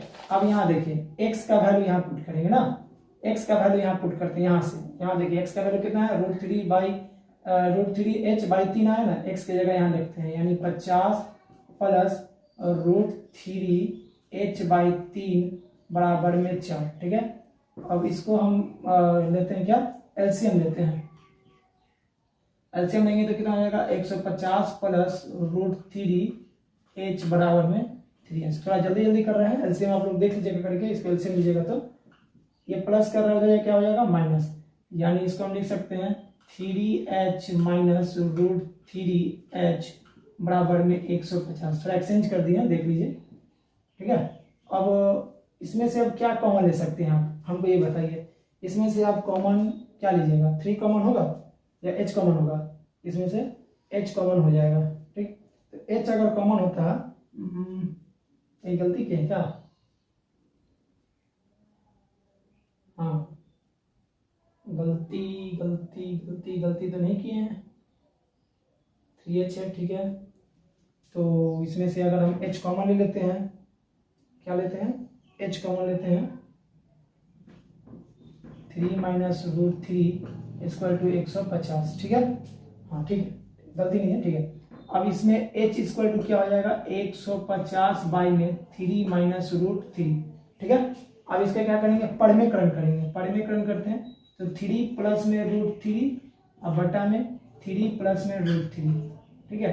तो ये क्वेश्चन क्या 150, ये हो जाएगा 3 प्लस में √3 मल्टीप्लाई में ही रह जाएगा, और यहाँ देखिए 3 a माइनस बी और a प्लस बी का स्क्वायर है, यानी 3 का स्क्वायर कितना 9, 3 का स्क्वायर और माइनस में √3 का स्क्वायर, इसको लिखते हैं 150 3 प्लस √3, और इसको कितना लिखेंगे 9 में से 3 जाएगा तो कितना बचेगा 3 3 9, 9 में से 3 जाएगा तो 6, ठीक है, 9 में से 3 जाएगा 6 से इसको काटते हैं, 6 दूना 12 और 6 25 30, यानी यहाँ देख लीजिए, इसको यहाँ बता देते हैं 25 ना, इसको काटते हैं तो 25 3 प्लस √3, ये आपका आंसर आ गया, ठीक है। h इक्वल टू क्या, h इक्वल टू आपका ये आंसर किस में है, option number D, option number D is right answer, ठीक है, ऑप्शन नंबर डी।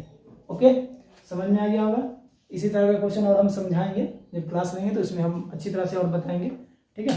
चलिए अगली क्वेश्चन की ओर चलते हैं। अगला क्वेश्चन,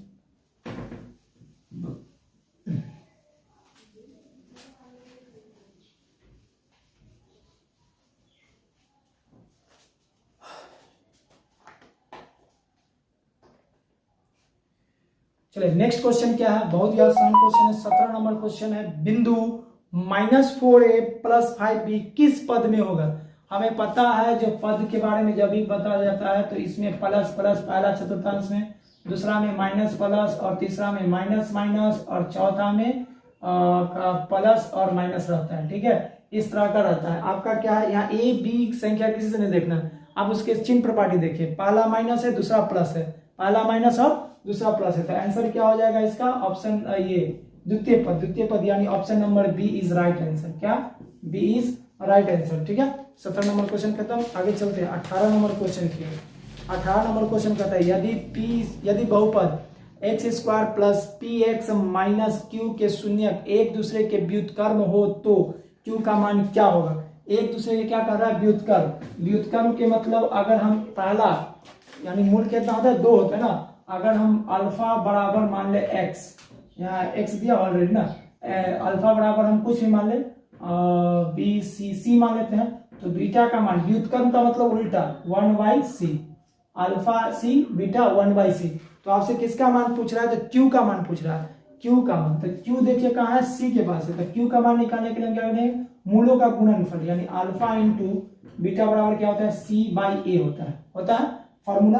अब देखिए अल्फा इंटू बीटा की जगह क्या दिया हुआ है, अल्फा इंटू बीटा यानी मूलों का गुणनफल निकालना, अल्फा इंटू बीटा शून्यकों का व्युत्क्रम है ना, तो अल्फा की जगह कितना हो जाएगा, c गुना बीटा की जगह क्या है 1/c हमने माना है। ठीक है, और उसके बाद c, यहाँ c की जगह कितना लिखा है, -q है। क्वेश्चन में देखिए c की जगह कितना लिखा है, -q है, और a की जगह कितना है 1, a की जगह कितना 1, कुछ नहीं तो a की जगह 1, यहाँ से यहाँ कैंसिल, c से c कैंसिल, कितना बचा 1 इक्वल टू -q, माइनस इधर आ जाएगा तो q इक्वल टू क्या हो जाएगा, -1 इज राइट आंसर हो जाएगा इसका, option number B is right answer. ठीक है, अगले क्वेश्चन की ओर चलते हैं और क्वेश्चन नंबर 19 है। 19 कहता है, अगला क्वेश्चन 19 कहता है यदि 4 लगातार विषम संख्याओं का माध्य 8 है, ठीक है, तो सबसे बड़ी संख्या क्या होगी। 4 लगातार विषम संख्या, स्क्रीन पे आपका क्वेश्चन है, देख लीजिए, स्क्रीन पे हरदम क्वेश्चन दिखाया जा रहा है, वहां से आप क्वेश्चन देख लीजिए, क्वेश्चन लिखेंगे टाइम लग जाएगा। 4 लगातार विषम संख्याओं का माध्य है ना 8, माध्य बराबर क्या फॉर्मूला होता है, सभी प्रेक्षणों का योगफल बटे प्रेक्षणों की संख्या। ठीक है, माध्य बराबर, तो माध्य 8 है, तो माना कि, और इसे मानेंगे, माना कि प्रथम विषम संख्या ना, प्रथम विषम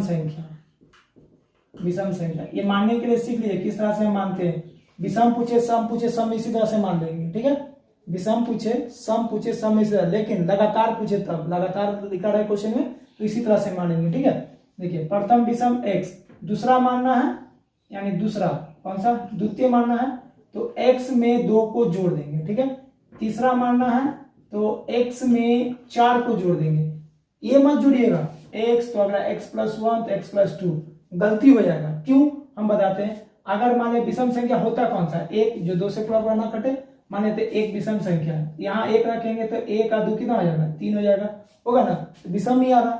अगर यहाँ पे हम मान लिया जाए, आप अगर इस तरह से रखते हैं x + 1, तो पहला अगर हम x की जगह 1 लेते हैं और यहाँ पे 1 लेंगे तो 1 और 1 क्या हो जाएगा, 2। 2 कौन सी संख्या है, सम संख्या, इसलिए आपका ये क्या हो जाएगा, गलती। हमेशा किस तरह से मानना है, x, अगला को मानेंगे x + 2, अगला मानेंगे x + 4, और 4 तक पूछा है तो 4 के लिए x + 6, 5 पूछेगा तो x + 8, 6 पूछेगा तो x + 10, इस तरह से बना देंगे। ठीक है, अब इन सभी का योगफल दिया हुआ है, योगफल दिया नहीं, माध्य दिया हुआ है, तो माध्य बराबर होता है सभी प्रेक्षणों का योगफल बटे प्रेक्षणों की संख्या। प्रेक्षण क्या है, 1 2 3 4, 4 को प्रेक्षण, और ये टोटल माध्य कितना 8, इसका योगफल करना होता है x + 2 + x + 4 + x + 6।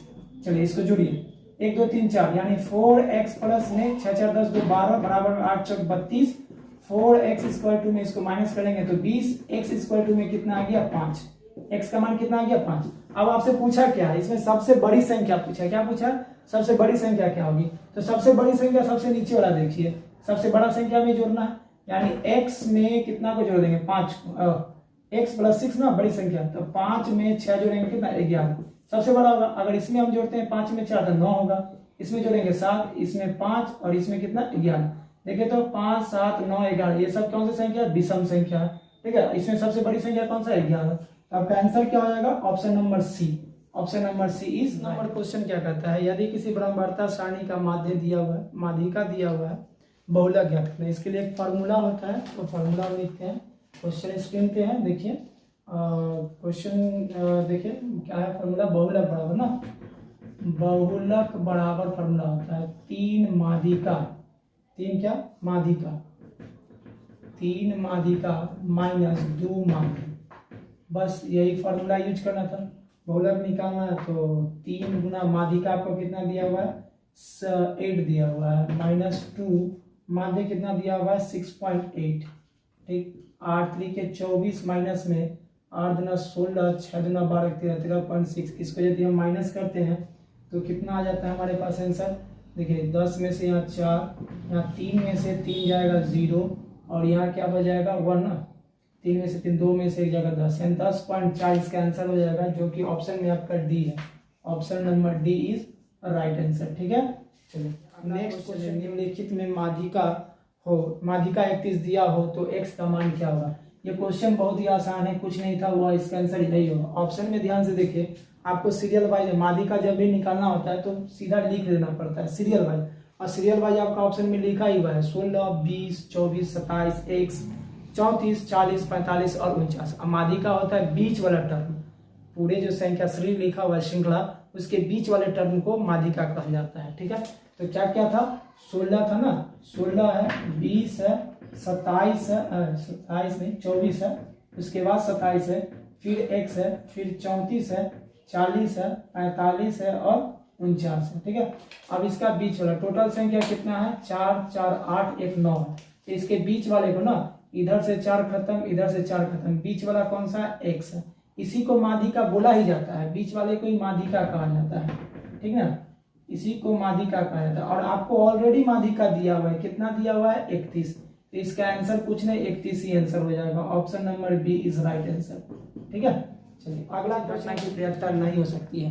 प्रयाक्ता नहीं होने की घटना जो होती है, एक से ज्यादा अगर किसी का मान है, यानी प्रयाक्ता नहीं होने का मतलब एक से ज्यादा अगर वैल्यू आएगा तो उसका प्रयाक्ता नहीं होता है। यानी प्रयाक्ता किसका होगा तो 0 से 1 के बीच में ही, बीच नहीं 0 से 1 तक, 0 से 1 तक प्रयाक्ता होता है। ऋणात्मक में प्रयाक्ता कभी नहीं होगा और धनात्मक में 1 से ज्यादा कभी नहीं होगा, ठीक है। तो ऑप्शन नंबर 1 में देखिए, ऑप्शन नंबर 1 है 1/3, ये तो 1/3 जो है ये तो दशमलव में आएगा, ये होगा 0/3, ये भी होगा 33%, हाँ एक ऑप्शन है 33%, 33% को क्या करेंगे 33/100 लिखेंगे। इसको जब सॉल्यूशन करते हैं तो लिखेंगे 0.33, ये भी 0 से क्या है बड़ा है, 1 से छोटा है, तो ये भी होगा।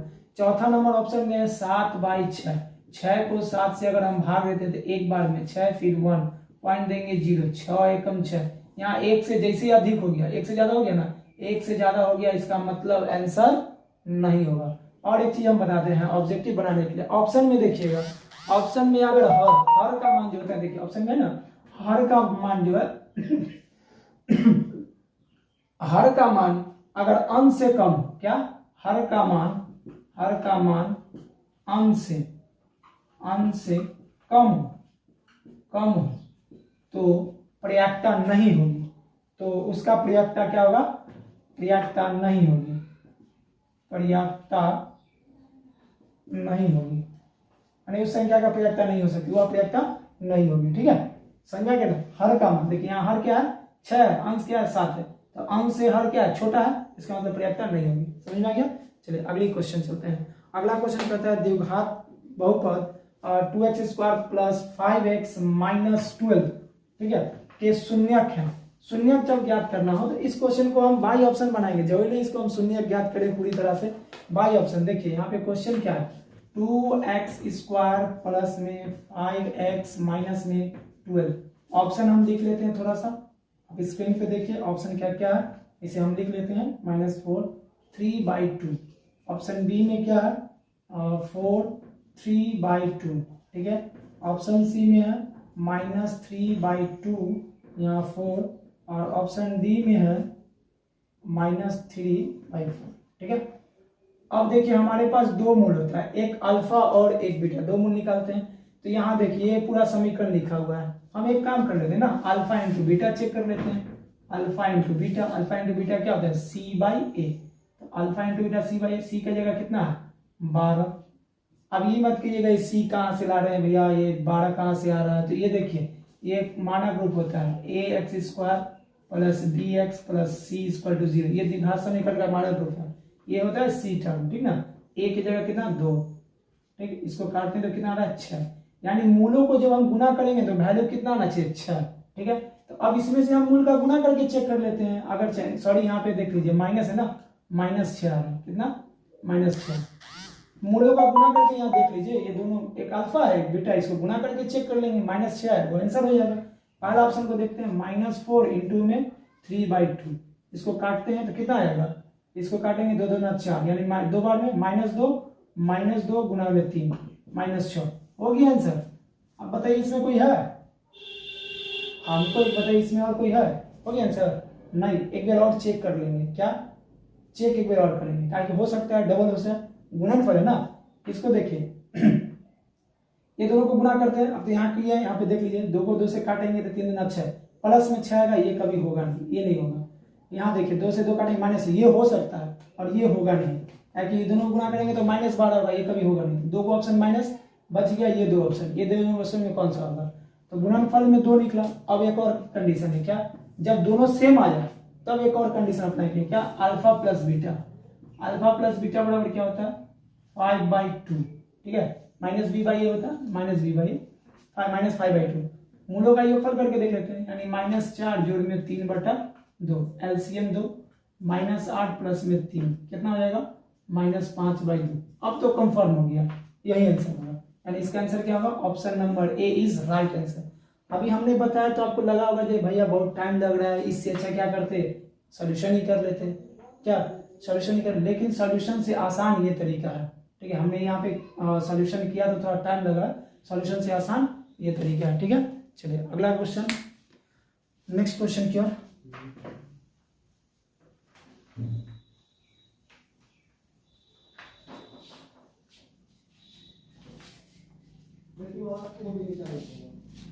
नेक्स्ट क्वेश्चन है, देखिए 24 नंबर क्वेश्चन जो है, 24 नंबर क्वेश्चन कहता है यदि 77x + 25y - 331 = 0 एवं 66x - 15y - 138 = 0 हो तो, ठीक है, x और y यानी समीकरण को हल करना है। अगर ये समीकरण को आप हल करने के लिए बैठ जाते हैं इस समीकरण को, तो लगता है आपको इस समीकरण हल करने में कम से कम तो कम समय भी दीजिएगा ना तो 3 मिनट या 4 मिनट आपको लगेगा। और इस सॉल्यूशन को देखिए हम कैसे बनाते हैं, बस कुछ ही समय में, ये क्वेश्चन था, ठीक है। इसको सीधा फॉर्म में अगर हम लिखेंगे तो इसको सीधा फॉर्म में कैसे लिख सकते हैं, 77x + 25y बराबर माइनस हो जाएगा क्या, प्लस 331, यहाँ 66x - 15y बराबर में 138, ठीक है, हो गया। इसको बाई ऑप्शन बनाएंगे, ऑप्शन देख लीजिए, ऑप्शन ए में क्या, x = 4 y = 3, ऑप्शन बी में क्या है, x = 5 y = -3, ऑप्शन सी में क्या है, x = 3 y = 4, ऑप्शन डी में क्या है, ऑप्शन डी में आपका 1 से अधिक, ठीक है।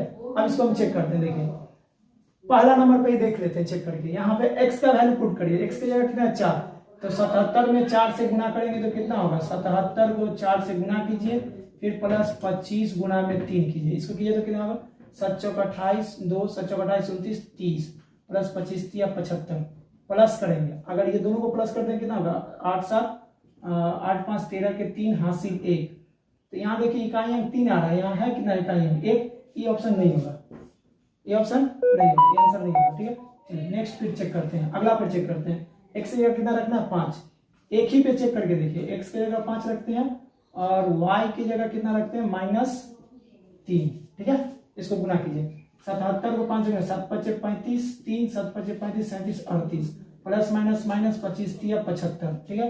इसको सॉल्यूशन करते हैं, सॉल्यूशन करेंगे तो 5 से 5 जाएगा तो कितना आ जाएगा 0, ठीक है। 5 से 5 का सॉल्यूशन करेंगे तो क्या है 0, और जबकि यहाँ क्या है 1 है, ई भी नहीं होगा। यूनिट डिजिट चेक कीजिए, बात खत्म है, काटते चलिए ऑप्शन को। अगला ऑप्शन देखते हैं, अगला ऑप्शन 77 को 3 से मल्टीप्लाई प्लस में 25 को 4 से मल्टीप्लाई, ठीक है। अब देखिए 77 को 3 से 7 21 2 7 21 2 22 23, ठीक है, प्लस 25 चौका 100 मल्टीप्लाई करते हैं, इसको जोड़ते हैं तो क्या हो जाएगा 1 3 और 2 1 3 आ गया। अगला आपको निकालने का जरूरत भी नहीं है, क्यों, क्योंकि यहाँ पे 1 से अधिक चौथा ऑप्शन दिया हुआ है, जबकि 2 का 2 गलती हो गया, बचा मेरे पास 1, इसका आंसर इसका मतलब यही होगा। और ये हमने प्रमाण भी दे दिया, x का मान और y का मान रख के टोटल वैल्यू लिख लिया क्या 331। द राइट आंसर समझ में आ गया, option number C is right answer. बड़ी आसानी से इसको बनाएंगे, सॉल्यूशन करेंगे तो बहुत टाइम लग जाएगा, ठीक है। सब क्वेश्चन को इसी तरह से ऑप्शन में बनाइएगा, objective question only for option, option में बनाइए जल्दी बनेगा, ठीक है। चलिए नेक्स्ट क्वेश्चन की ओर चलते हैं।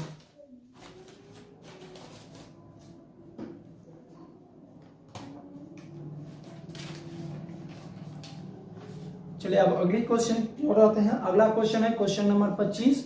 दो समरूप त्रिभुज का क्षेत्रफल दिया हुआ है कितना 25:81, ठीक है।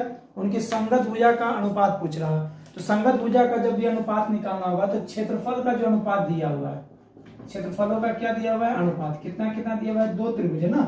त्रिभुज कौन कौन सा, माने कोई भी त्रिभुज है, हमने नहीं दिया हुआ है 25:81 अनुपात में। इसका रूट अंडर निकाल देंगे तो भुजा का अनुपात निकल जाएगा, कितना हो जाएगा 5 और 9। तो आंसर 5:9, ठीक है। इसका आंसर ऑप्शन नंबर क्या है ए, 25 का answer A, option number A is right answer, ठीक है। अगला क्वेश्चन आते हैं 26 नंबर क्वेश्चन। 26 नंबर क्वेश्चन है, दी गई आकृति में, देखिए आप लोग स्क्रीन पे देखिएगा आकृति दिया हुआ है, हम यहाँ बना भी देते हैं किस तरह का है फिगर, इस तरह का त्रिभुज दिया हुआ है। ये जो क्वेश्चन है ये थेल्स प्रमेय से संबंधित क्वेश्चन है, ठीक है। इस प्रकार का त्रिभुज है, यहाँ पर ए और ई, सी, डी और बी, ठीक है।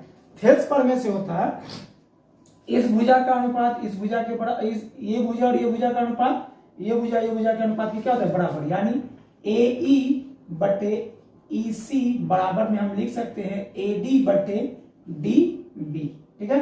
ये हम लिख सकते हैं थेल्स किसे, थेल्स प्रमेय से, ठीक है। अब इसके बाद हमको दिया क्या क्या है, दिया है ए डी बराबर एक्स, ए डी का वैल्यू यहाँ लिख लेते हैं, देखिए ए डी का वैल्यू दिया हुआ है एक्स, उसके बाद दिया है डी बी का ना, डी बी का वैल्यू दिया हुआ है x-2, उसके बाद है आपको ए ई का वैल्यू मालूम है, ए ई का वैल्यू कितना है x+2 और ई सी का वैल्यू मालूम है x-1। यहाँ वैल्यू सही पुट करना है, ए ई का x+2, ई सी का x-1, ए डी का वैल्यू x और यहाँ x-2, यही ना, हाँ यही है। चलिए इसको हम क्रॉस मल्टीप्लाई करते हैं, क्रॉस मल्टीप्लाई करेंगे तो ये हो जाएगा x+2 इंटू x-2, यहाँ x इंटू x-1। ये देखिए a माइनस बी और a प्लस बी के फॉर्म में, तो इसको लिख सकते हैं x² माइनस में 4, ठीक है। इसको गुना करेंगे तो x² माइनस में x² से x² खत्म, तो बचा कितना -4 = -x, माइनस से माइनस खत्म, तो x का वैल्यू कितना आ गया 4। आपसे क्वेश्चन क्या पूछा गया था, x का मान, तो x का मान क्या आ गया 4, option number A is right answer, ठीक है। चलिए अगली क्वेश्चन की ओर चलते हैं। अगला क्वेश्चन 27 नंबर है, कहता है 27 number question, 30 metre 40 metre 50 metre भुजा वाले समकोण त्रिभुज के परिवृत्त क्षेत्रफल, समकोण त्रिभुज के परिवृत्त, देखिए जब भी समकोण त्रिभुज के परिवृत्त, परिवृत्त के मतलब त्रिभुज के बाहर से, ये समकोण त्रिभुज है, इसके बाहर से वृत्त, यानी ये वृत्त बनेगा, ठीक है। इसका वृत्त इस तरह से बनना चाहिए, सभी भुजा को टच करते हुए, ठीक है, ये बना, ठीक है। याद रखिएगा जो समकोण त्रिभुज के परिवृत्त जो होता है, परिवृत्त उसकी त्रिज्या जो होगा, यानी समकोण त्रिभुज, क्या समकोण त्रिभुज के परिवृत्त, परिवृत्त की त्रिज्या बराबर, यानी त्रिज्या जो होता है वो जो होता है ये जो कर्ण का त्रिभुज का, क्या समकोण त्रिभुज, समकोण त्रिभुज के कर्ण, कर्ण का आधा होता है, कर्ण का आधा होता है। समकोण त्रिभुज का जो ये कर्ण होता है ना, ये होता है परिवृत्त का व्यास, परिवृत्त का क्या होता है व्यास। यहाँ पे क्या त्रिज्या पूछा है, तो व्यास का आधा होता है त्रिज्या, तो इसलिए समकोण त्रिभुज का कर्ण बटा 2 हो गया उसका क्या त्रिज्या। आपसे क्या पूछा है परिवृत्त का क्षेत्रफल, यानी वृत्त का क्षेत्रफल क्या होता है पाई आर स्क्वायर, तो पाई की जगह पाई रखते हैं, आर क्या होगा, यहाँ पे देखिए 30 40 और 50 भुजा वाले समकोण त्रिभुज, तो समकोण त्रिभुज में सबसे बड़ी भुजा जो होता है उसे हम कर्ण कहते हैं। तो यहाँ कर्ण कितना दिया हुआ है 50 मीटर दिया हुआ है, कितना 50 मीटर, तो 50 मीटर कर्ण है, तो इसका जो कहते हैं क्या त्रिज्या निकालना होगा, तो त्रिज्या क्या हो जाएगा, यहाँ देखिए समकोण त्रिभुज के परिवृत्त की त्रिज्या बराबर समकोण त्रिभुज का कर्ण बाई 2, तो कितना हो जाएगा 50/2 यानी 25, 25 त्रिज्या हो गया। अब यहाँ 25 का स्क्वायर, 25 का स्क्वायर करेंगे कितना होगा 625 पाई, 625 पाई, ठीक है 625 पाई। अब मीटर में आंसर है तो 625 पाई मीटर स्क्वायर, ठीक। इसका आंसर क्या हो जाएगा option number B, option number B is right answer. इसका आंसर ऑप्शन नंबर बी, ठीक है। चलिए अगली क्वेश्चन की ओर चलते हैं। अगला क्वेश्चन 28 नंबर है, निम्नलिखित में कौन परिमेय संख्या नहीं है? परिमेय संख्या नहीं है पूछा है, इसका मतलब क्या पूछा है? परिमेय संख्या नहीं है, इसका मतलब अपरिमेय। इसमें से कौन अपरिमेय है? तो ऑप्शन से पहचानते हैं। ऑप्शन ए में क्या दिया हुआ है? ऑप्शन ए में दिया हुआ है 2.471 डॉट डॉट डॉट। देखिए वैसी संख्या जो p बटा q के रूप में लिखा जा सके, q नॉट इक्वल टू 0 से परिमेय संख्या कहते हैं। ये तो परिभाषा है, किताबी भाषा है। ऑप्शन क्वेश्चन से कैसे बनाएंगे? वैसी संख्या जो बार बार रिपीटेशन भी हो वो भी परिमेय संख्या। देखिए यहाँ रिपीटेशन है 471 डॉट डॉट, इसी तरह से आगे बढ़ेगा। इसका मतलब क्या है? रिपीटेशन है, तो ये परिमेय संख्या होगा, ये परिमेय संख्या होगा। ऑप्शन बी में देखिए, ऑप्शन बी में दिया हुआ है 0.010 फिर 0 तीन को जीरो ना, तीन को फिर 1 फिर डॉट डॉट डॉट। देखिए यहाँ कहीं से रिपीटेशन हो रहा है 0 1 के बाद 0 1 आ रहा है। अगर यहाँ पे 0 1 आता तो कहते परिमेय संख्या। ये परिमेय संख्या नहीं है, इसका मतलब क्या है? ये अपरिमेय संख्या। ये कौन सी संख्या है? अपरिमेय, अपरिमेय, ठीक है। और ये कौन सी संख्या है? परिमेय संख्या। ये परिमेय और वो क्या है? अपरिमेय। अब सी नंबर ऑप्शन देखते हैं। सी नंबर ऑप्शन में क्या है? रूट, हाँ root 9 plus 1 by 1 plus root 2। Root 9 को हम बाहर कर सकते हैं यानी 3 प्लस 1, लेकिन रूट 2 क्या है? अपरिमेय संख्या, इसलिए ये भी क्या हो जाएगा? अपरिमेय।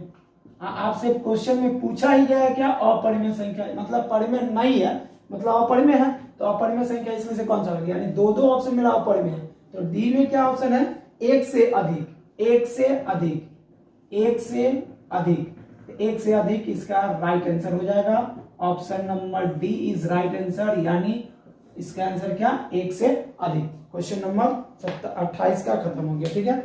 अब आते हैं क्वेश्चन नंबर 29 की ओर। क्वेश्चन नंबर 29 क्या कहता है? देखिए क्वेश्चन नंबर 29 कहता है 4x minus 2y minus 6 equal to 0 एवं 24x प्लस 14y माइनस 10 बराबर 0 का आरेख किस प्रकार की सरल रेखा होगी? किस प्रकार की सरल रेखा होगी? तो इसके लिए हम पढ़े थे ये a1 बटा a2 बराबर b1 बटा b2 बराबर c1 बटा c2, इस तरह कंडीशन पढ़े थे। लेकिन इसमें कौन सा फॉलो करेगा वो देखते हैं, ठीक है। तो a1 बटा a2, a1 के जगह कितना है? 4 है, b1 के जगह कितना है? a2 के जगह कितना है? 24 है, ठीक है। बराबर का चिन्ह भी देते हैं, बाद में देख लेंगे बराबर है या नहीं। माइनस में 2 और प्लस में कितना? 14, दो ही पे चेक कर लेते हैं पहले। यहाँ काटते हैं 2 और ये कितना आएगा? 12। इसको काटेंगे तो 1 और 7 क्या निकल गया? इसको काटेंगे 6, यानी 1 बटा 6 और यहाँ माइनस में 1 बटा 7। क्या ये दोनों आपस में बराबर है? बराबर नहीं ना है, यानी नॉट इक्वल टू। और हमें पता है अगर a1 बटा a2 not equal to b1 बटा b2 हो तो ये क्या होगा? कौन सा हल होगा? अद्वितीय हल होगा और प्रतिच्छेदी होगा। प्रतिच्छेदी, ग्राफी रेखा में प्रतिच्छेदी, इसका हल होगा अप्रतिच्छेदी होगा, ठीक है। इसके लिए इसका ऑप्शन क्या हो जाएगा? Option number C is right answer. इसका आंसर क्या हो जाएगा? Option number C is right answer, ठीक है। और इसके बारे में विशेष जो क्लास में हम क्लियर कर देंगे, क्लास जो हम लेंगे टॉपिक वाइज उसमें हम इसको क्लियर आउट करेंगे समांतर के बारे में और संपाति के बारे में, इन सब के बारे में हम और बताएंगे। अगला क्वेश्चन है 30 नंबर क्वेश्चन। 21, 18 और 15 का कौन सा पद शून्य होगा? कौन सा पद शून्य? आपको क्या क्या मालूम है? 21, 18 और 15, इसमें कौन सा पद शून्य होगा? यानी tn इक्वल टू 0 आपको मालूम हो गया। कौन सा पद? पद नहीं मालूम है। n का मतलब होता है पदों की संख्या और tn का मतलब अंतिम पद। अंतिम पद क्या बोल रहा है? 0, तो 0 हमें मालूम है। अंतिम पद कितना आना चाहिए? 0, 0 ले लिए। अब देखिए इसमें a हमें कितना मालूम है? 21। d निकालते हैं, 18 में से 21 घटाएंगे कितना आ जाएगा? माइनस में 3 आ गया। अब हमको n निकालना है, फार्मूला लगाते हैं। tn इक्वल टू में क्या होगा?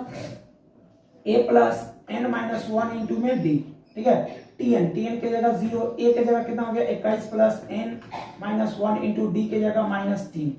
सॉल्यूशन करते हैं, 21 प्लस माइनस में हो जाएगा 3n प्लस में 3, ठीक। इसको सॉल्यूशन करेंगे तो 24 माइनस 3 है, और ये माइनस करता इधर क्या हो जाएगा प्लस 3n इक्वल टू 24। 3 से काटेंगे तो n बराबर कितना हो गया 8।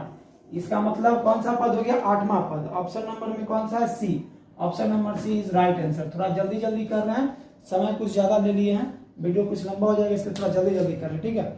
इसके बारे में इसे शॉर्टकट तरीका से बनाने का तरीका हम एपी जब पढ़ाएंगे उसमें हम बता देंगे, इसे और शॉर्टकट से बनाया जाता है। अगले क्वेश्चन की ओर आते हैं। नेक्स्ट क्वेश्चन क्या कह रहा है। अगला क्वेश्चन आपका है दिया गया चित्र में, चित्र दिया गया है, देखिए इस तरह का चित्र है, ये वृत्त है, इसको प्रतिच्छेदी कर रही है 2 रेखा और एक बिंदु P से, ठीक है। ये P है और ये B और ये A, यहाँ पे C, यहाँ पे D, ठीक है। आपको दिया क्या क्या है, दिया हुआ है PA इक्वल टू क्या है, PA इक्वल टू दिया हुआ है 10, PD इक्वल टू दिया हुआ है कितना 4, CD इक्वल टू कितना दिया हुआ है 5, और आपका AB पूछ रहा है, किसका मान पूछ रहा है AB का। AB देखे कहाँ है, यहाँ पे, ठीक है। इसका फॉर्मूला होता है, याद रख लीजिएगा, लिख लीजिएगा, नोट कर लीजिएगा, नोट डाउन कर लीजिए, ये बहुत इंपॉर्टेंट है, हर बार पूछा जाता है, ये क्वेश्चन आ जाए। PA यानी पूरा वाला, इसको देखिए पूरा वाला लेंगे और गुना में क्या बाहर वाला, पूरा और बाहर वाला, अंदर वाला नहीं, पूरा और बाहर वाला बराबर में, इसको भी पूरा वाला PC गुना में PD बाहर वाला, पूरा और बाहर वाला, ठीक है। अब इसमें क्या क्या मालूम है हमें, PA मालूम है कितना 10 गुना, PB नहीं मालूम है, PB मालूम है नहीं मालूम है। PB मालूम करने के लिए क्या होगा, PB इक्वल टू क्या होता है, PB अगर हमको मालूम करना होगा तो PA में से हम AB घटाएंगे, PA में से क्या करेंगे AB घटाएंगे, यहां लिखेंगे PA माइनस AB, देख सकते हैं। चलिए इसके बाद अब PC की जगह मालूम है हमको, PC नहीं ना मालूम है हमको, क्या मालूम है PD मालूम है और CD मालूम है। PC को हम लिख सकते हैं PD प्लस CD, ये पूरा equal to PD plus CD, और इनटू में क्या है PD है। चलिए ये 10 मालूम था, इसका मान भी हमको 10 मालूम है, AB नहीं मालूम है, बराबर में PD का मान कितना है, PD देखिए 4 दिया होगा यहाँ पे, PD का मान 4 सेंटीमीटर लगा लीजिएगा। CD का मान कितना दिया है 5, और इनटू में PD का मान फिर कितना है 4 है, ठीक है। यहाँ 10 को 10 से मल्टीप्लाई करेंगे तो कितना हो जाएगा 100, माइनस में 10 AB बराबर है 5 4 9 9 चौक 36, है ना, 5 4 9 और 9 चौक 36, इसको प्लस करके गुना करेंगे 36, यहाँ ये प्लस कर रहा है क्या होगा माइनस में 10 AB बराबर में 36 माइनस में 100, तो माइनस 10 AB इक्वल टू में कितना आ जाएगा ये 64, 64 माइनस में ये माइनस से माइनस करते हैं तो AB इक्वल टू कितना आ जाएगा 64/10, इसको यदि हम 0 हटाएंगे तो कितना आ जाएगा 6.4 है ऑप्शन में, देखिए 6.4, option number B is right answer. इसका आंसर क्या हो गया ऑप्शन नंबर बी, ठीक है। स्क्रीनशॉट ले लीजिए और इसे देखिएगा किस तरह से हमने सॉल्यूशन किया, ठीक है। अगला क्वेश्चन देखते हैं। अगला क्वेश्चन है आपका 32 नंबर क्वेश्चन। एक वृत्त की त्रिज्या 14 सेंटीमीटर है और एक त्रिज्याखंड का क्षेत्रफल दिया हुआ है, ठीक है, और त्रिज्याखंड का केंद्रीय कोण का मान पूछा। देखिए इस टाइप का क्वेश्चन जब भी कोण का मान पूछे ना, इसको बाय ऑप्शन से बनाते हैं। आपको फॉर्मूला याद रहना चाहिए। फॉर्मूला क्या होता है, फॉर्मूला क्या है, त्रिज्याखंड का क्षेत्रफल बराबर θ/360 गुना में पाई r स्क्वायर, इक्वल टू में कितना दिया हुआ आपका 2.66, यही दिया हुआ ना। तो इसको हम बाद में देखते हैं, इससे हमको कोई मतलब नहीं है, हम ऑप्शन से बनाएंगे, ठीक है। त्रिज्या हमको मालूम है, ऑप्शन लेते हैं। ऑप्शन ए में क्या है, ऑप्शन ए में लिखा हुआ है 60 डिग्री, ऑप्शन बी में लिखा हुआ है 45 डिग्री, ऑप्शन सी में लिखा हुआ है 30 डिग्री, ऑप्शन डी में लिखा हुआ है 90 डिग्री। ऑप्शन किस लिए करें समझ लीजिए, ऑप्शन हम इसलिए करें क्योंकि यहाँ क्षेत्रफल दिया हुआ है किसमें 102.66 में, पॉइंट में दिया हुआ है। पॉइंट में क्षेत्रफल में आप स्क्वायर करने जाइएगा, रूट निकालने जाइएगा, आप फंस जाइएगा। उससे अच्छा क्या कीजिए ऑप्शन से निकालिए, तुरंत निकलेगा। पहला ऑप्शन लेते हैं 60 डिग्री, तो 60/360 गुना में पाई की जगह 22/7 गुना आर की जगह कितना लेना है 14, 14 × 14, 7 से 7 गुना 14, 6 से 6 36, 2 से 3 गुना कीजिए, 14 दूना 28 की 8 हासिल 2, 14 दूना 28 30, इसको 3 से भाग देंगे तो कितना आ जाएगा 1 0, 3 दूना का 6 आ गया और 2.3 आ गया आंसर। लीजिए पहला ही आंसर मिल गया। क्या आपको जरूरी है अगला का सॉल्यूशन करना, जब पहला ही आंसर मिल गया यानी option number A he answer हो गया, तो क्यों वो अगला का सॉल्व करेंगे, बहुत ही जल्द बन गया। ठीक है, चलिए नेक्स्ट क्वेश्चन की ओर चलते हैं। अगला क्वेश्चन क्या है, 33 का, दो संख्या 21 और 10 के अनुपात में है, यदि उनका मौसा 11 हो तो संख्याओं का योग ज्ञात करना। ठीक है, जब भी कोई संख्या के अनुपात में, इस टाइप का क्वेश्चन जब भी दिया रहा है, देखिए 21 और कितना के अनुपात में, 10 के अनुपात में, इसका HCF दिया हुआ है, HCF कितना दिया हुआ है, 11। ठीक है, इस टाइप का क्वेश्चन जब भी आपको मिले ना, और लास्ट में क्या लिखा है, संख्याओं का योगफल, संख्या का योगफल मिले, गुना मिले, घटाव मिले, भाग मिले, तो यही संख्या को आपस को जोड़ देंगे। अभी योगफल बोला है तो इसको जोड़ दीजिए, जोड़िए तो 21 प्लस 10 कितना हो जाएगा, 31, और 31 में HCF जो है उसके साथ मल्टीप्लाई कर दीजिए, इसको जोड़ दिए। अब जो HCF है गुना में HCF, ठीक ना, यहाँ लिख दे रहे हैं 31 गुना में 11 कितना हो जाएगा, 31 को 11 से यदि गुना करेंगे 31 को 11 से 31 से कम 31 एक हासिल में 30 यानी 310 और 30 310 340 ना, 340 यानी 341 आंसर हो गया। इसको मल्टीप्लाई करेंगे तो 341 होगा। मल्टीप्लाई थोड़ा फास्ट करना होगा आप लोग को, थोड़ा फास्ट कीजिए जल्दी बनाने के लिए। ठीक है, समझ में आएगा ना। गुना, इसी में अगर पूछता है कि दो संख्याओं का घटाव क्या होगा, यानी घटाने पर क्या प्राप्त होगा, तो इसको माइनस कीजिए। 21 में से 10, बड़ा में से छोटा को माइनस करेंगे, 21 में से 10 माइनस करेंगे कितना हो जाएगा, 11। अब 11 में किसको मल्टीप्लाई करना था, HCF के साथ, 11 के साथ, 11 को 11 से मल्टीप्लाई करेंगे कितना हो जाएगा, 121 हो गया आंसर। समझ में आया। तो गुना पूछेगा तो मल्टीप्लाई करके 11 से मल्टीप्लाई कर देंगे, गुना पूछे, जोड़ पूछे, घटाव पूछे, इसी तरह से हम बना देंगे। ठीक है, चलिए तो इसका आंसर क्या हो जाएगा, option number B is right answer. ठीक है, अगली क्वेश्चन की ओर चलते हैं। 33 के बाद 34 नंबर क्वेश्चन क्या है, निम्नलिखित में से किस द्विघात बहुपद के शून्यकों का योग -4 तथा शून्यकों का गुणनफल कितना है, 3 है। इसे बाई ऑप्शन से बनाते हैं। देखिए ऑप्शन ए में क्या है, ऑप्शन ए आपको कहता है x² + 4x + 3। ऑप्शन बी क्या कहता है, x² - 4x + 3। ऑप्शन सी कहता है x² + x - 12। ऑप्शन डी कहता है x² - x - 12। ठीक है, ये कहता है ना। अब देखिए यहाँ पे क्या कहा है, गुणनफल दिया हुआ है, अल्फा इंटू बीटा बराबर कितना दिया हुआ है, 3, अल्फा प्लस बीटा बराबर दिया हुआ है -4। ठीक है, अब यहाँ ऑप्शन में देखिए तो अल्फा इंटू बीटा निकालने आता है आपको, अल्फा इंटू बीटा इसका क्या होता है, c/a। तो c के जगह कितना हो गया, 3। पहला ऑप्शन देखते हैं, 3, a के जगह कितना 1, यानी अल्फा इंटू बीटा बराबर 3 आ रहा है, यानी लास्ट में 3 आना चाहिए। तो लास्ट में 3 इसमें भी है, इसमें भी है, इसमें है नहीं है, 2 ऑप्शन खत्म, बच गए, दोनों में से कोई एक आंसर होगा। अब अल्फा प्लस बीटा निकालते हैं, अल्फा प्लस बीटा का मान क्या होता है, b/a -b/a।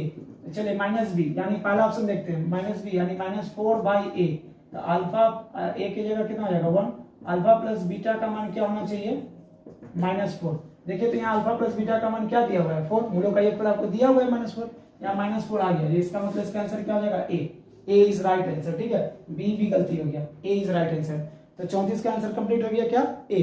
ठीक है, 35 नंबर का क्वेश्चन, यदि अल्फा नहीं लिखा हुआ है, यहाँ पे डी लिखा हुआ है। ठीक है, अल्फा नहीं लिखे मिसप्रिंट हो जाता है, यहाँ डी लिखा हुआ है। चलिए डी और बी द्विघात बहुपद है, जो नहीं जो अल्फा बीटा लिखा है, एक्स वाई जेड कुछ भी लिखा है, डी और बी द्विघात बहुपद है, fx बराबर, यहाँ बहुपद दिया हुआ है क्या, x² - 3x + 5।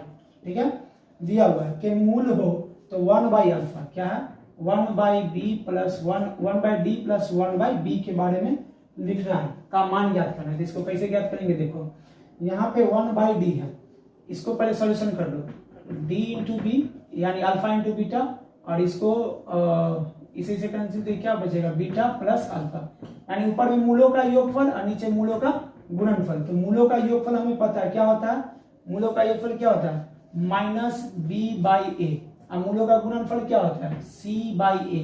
इसका सॉल्यूशन करो, -b/a × a/c, इसे खत्म कर दो, -b/c इसका आंसर है।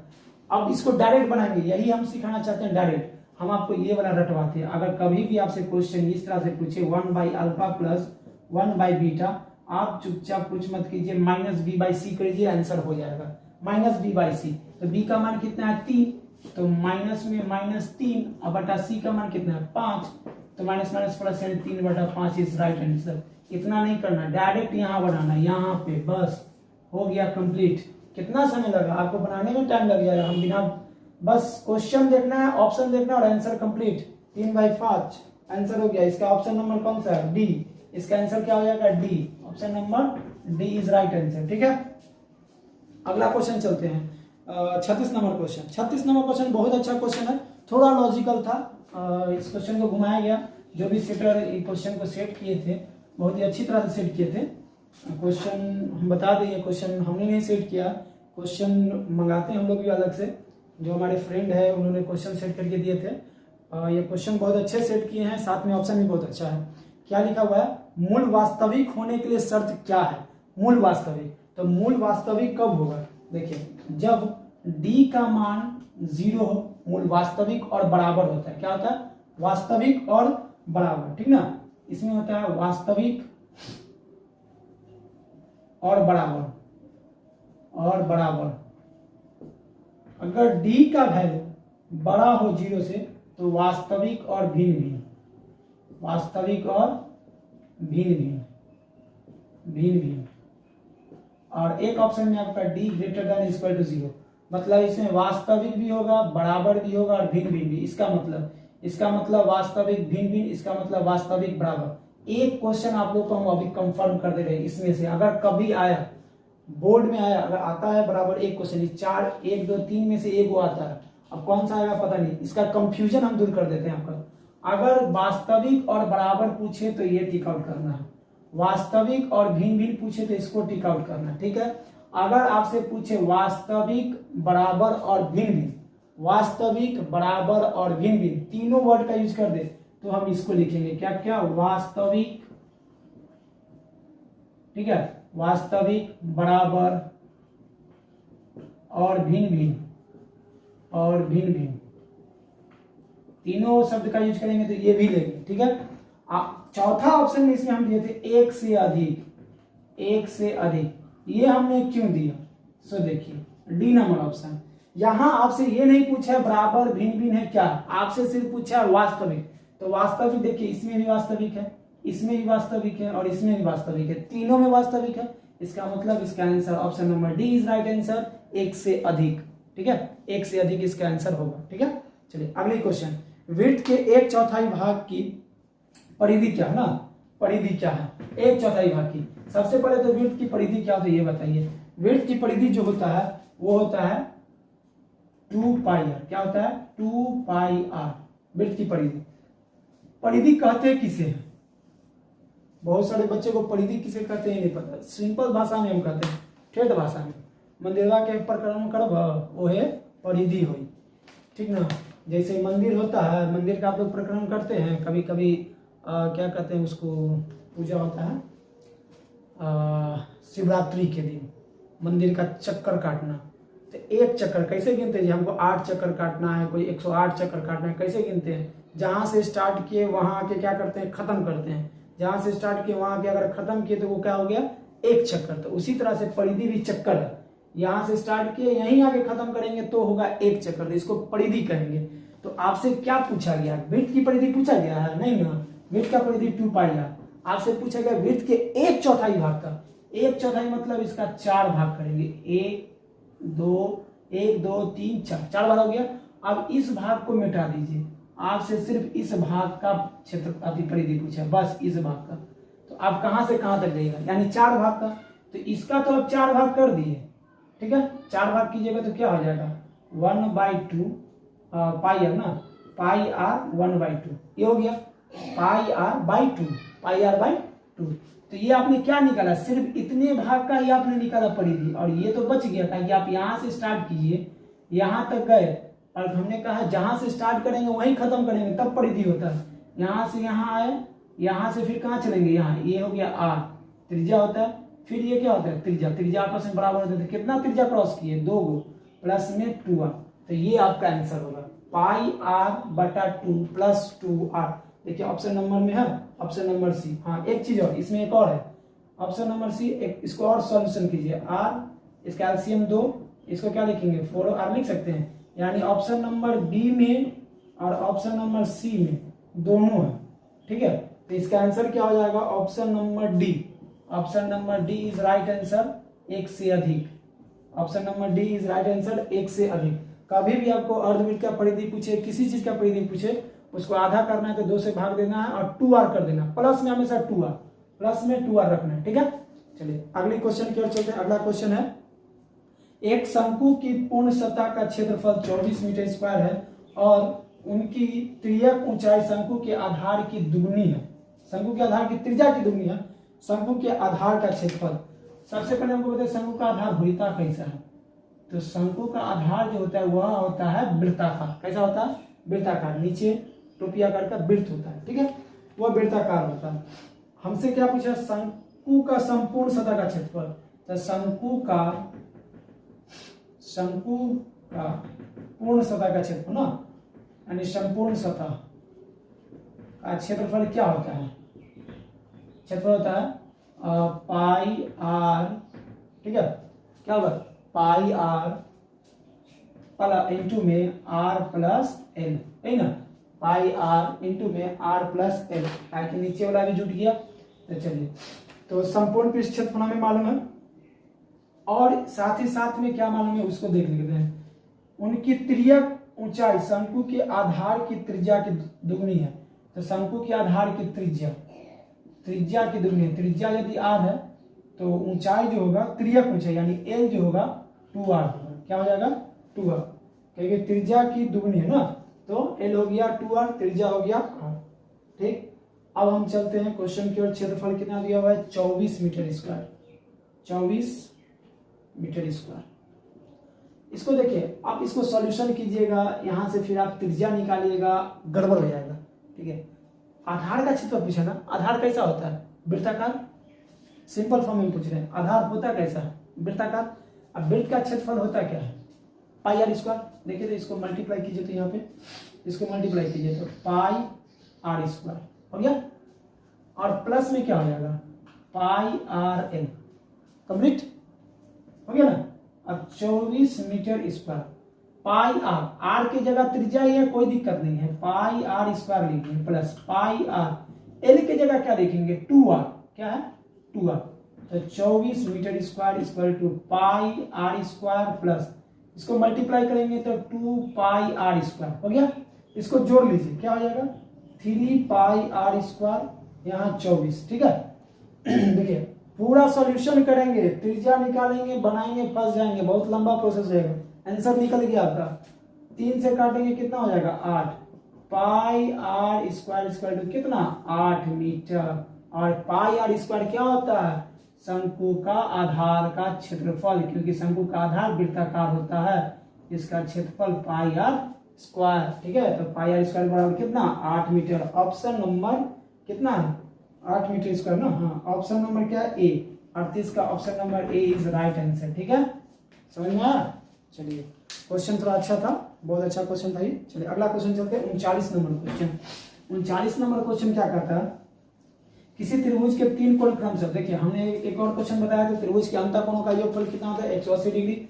बस इसमें कुछ नहीं, इसको लिख देना था 2x plus 5x plus 3x plus 10 equal to कितना? 180। 3 5 से 8 है तो 10x बराबर में 180 माइनस 10, 10x बराबर में कितना? 170। तो x बराबर में कितना आ गया? 17, ठीक है। आपसे पूछा कितना गया था? त्रिभुज के सबसे बड़े कोण का मान क्या होगा? त्रिभुज के सबसे बड़े कोण, देखिए अब यहाँ पर 2x है ना, यहाँ पे अगर करेंगे 17 दुना का 34 डिग्री, ये नहीं होगा। 17 पच्चे को 85 डिग्री, ये भी नहीं होगा। 17 का 17 17 17 51, 51 10 कितना होता है? 61 डिग्री, ये तो हो गया 5x बराबर, यानी 85 डिग्री। ऑप्शन क्या हो रहा है? 85 डिग्री। ऑप्शन नंबर कितने? B. Option number B is right answer, 39 का 85 डिग्री, ठीक है। लास्ट क्वेश्चन मैथ का 40 नंबर, ठीक है। 40 नंबर क्वेश्चन है, आसानी से देखिएगा। 40 नंबर क्वेश्चन, संख्या कितना है? 13.64 पर रैंकिंग, ठीक है। इसे P बटा Q के रूप में लिखना है। इसे बहुत सारे लड़के गलती भी बनाए होंगे, हम छोटा सा तरीका बता देते हैं अभी, ऐसे डिटेल्स हम बता देंगे आपको क्लास में। जिसके ऊपर रैंकिंग रहेगा ना, पहले तो इसको बनाने के लिए पूरा नंबर लिखिए। सबसे पहले क्या लिखिए? जितना नंबर दिया पूरा लिख लीजिए, ठीक है। उसके बाद माइनस का चिन्ह लगाइए। जिसके ऊपर रैंकिंग, जिसके ऊपर रैपिंग लगा हुआ है उसको रोक लीजिए, बाकी जो संख्या है उस संख्या को क्या कीजिए यहाँ लिख दीजिए, ठीक है। रैपिंग वाला को रोक लेना है, बाकी पर क्या करना है लिख दीजिए। जैसे भुइयां के प्रसाद, भुइयां के पूजा में भगत जी क्या करते हैं, डंडा से एगो को रोक लेते हैं, आओ इधर, तो वही डंडा से रोकने का, इसको रोक लिया, बाकी सबको कहे जाओ, तो बाकी सबको जाओ का मतलब यहाँ पे 136 माइनस, और जिसके ऊपर भुइयां के डंडा ओकरा लेगो 9, कथी 9, इसका मतलब इसके नीचे क्या होगा एगो 9, और उसके बाद जिसके ऊपर नहीं है दशमलव सीधा वाला संख्या, क्या के ऊपर नहीं है एगो पर, एगो 0 हो गया कंप्लीट। अब इसको सॉल्यूशन कर दो, 14 में से 6 जाएगा तो 8, 5 में से 3 जाएगा 2, 3 में से 1 जाएगा 2, और यहाँ 1 90। देखो 1228/90 है, 1228/90 option number C is right answer, option number C में दिया हुआ है, ठीक है। आई होप हमको लगता होगा आप लोग सब क्वेश्चन समझ गए होंगे अच्छा से।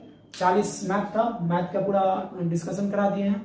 साइंस का और सोशल साइंस का जो डिस्कशन है नेक्स्ट पार्ट में आप लोगों को मिल जाएगा, पार्ट 2 में मैथ्स का पूरा डिस्कशन हो गया है, और जो बचा है उसको भी कर देंगे, ठीक है। आप इस 40 में से आपका कितना सही हुआ है, 40 मैथ में से कमेंट बॉक्स में आप बताइएगा ये कितना कितना आपका सही हुआ है, ठीक है।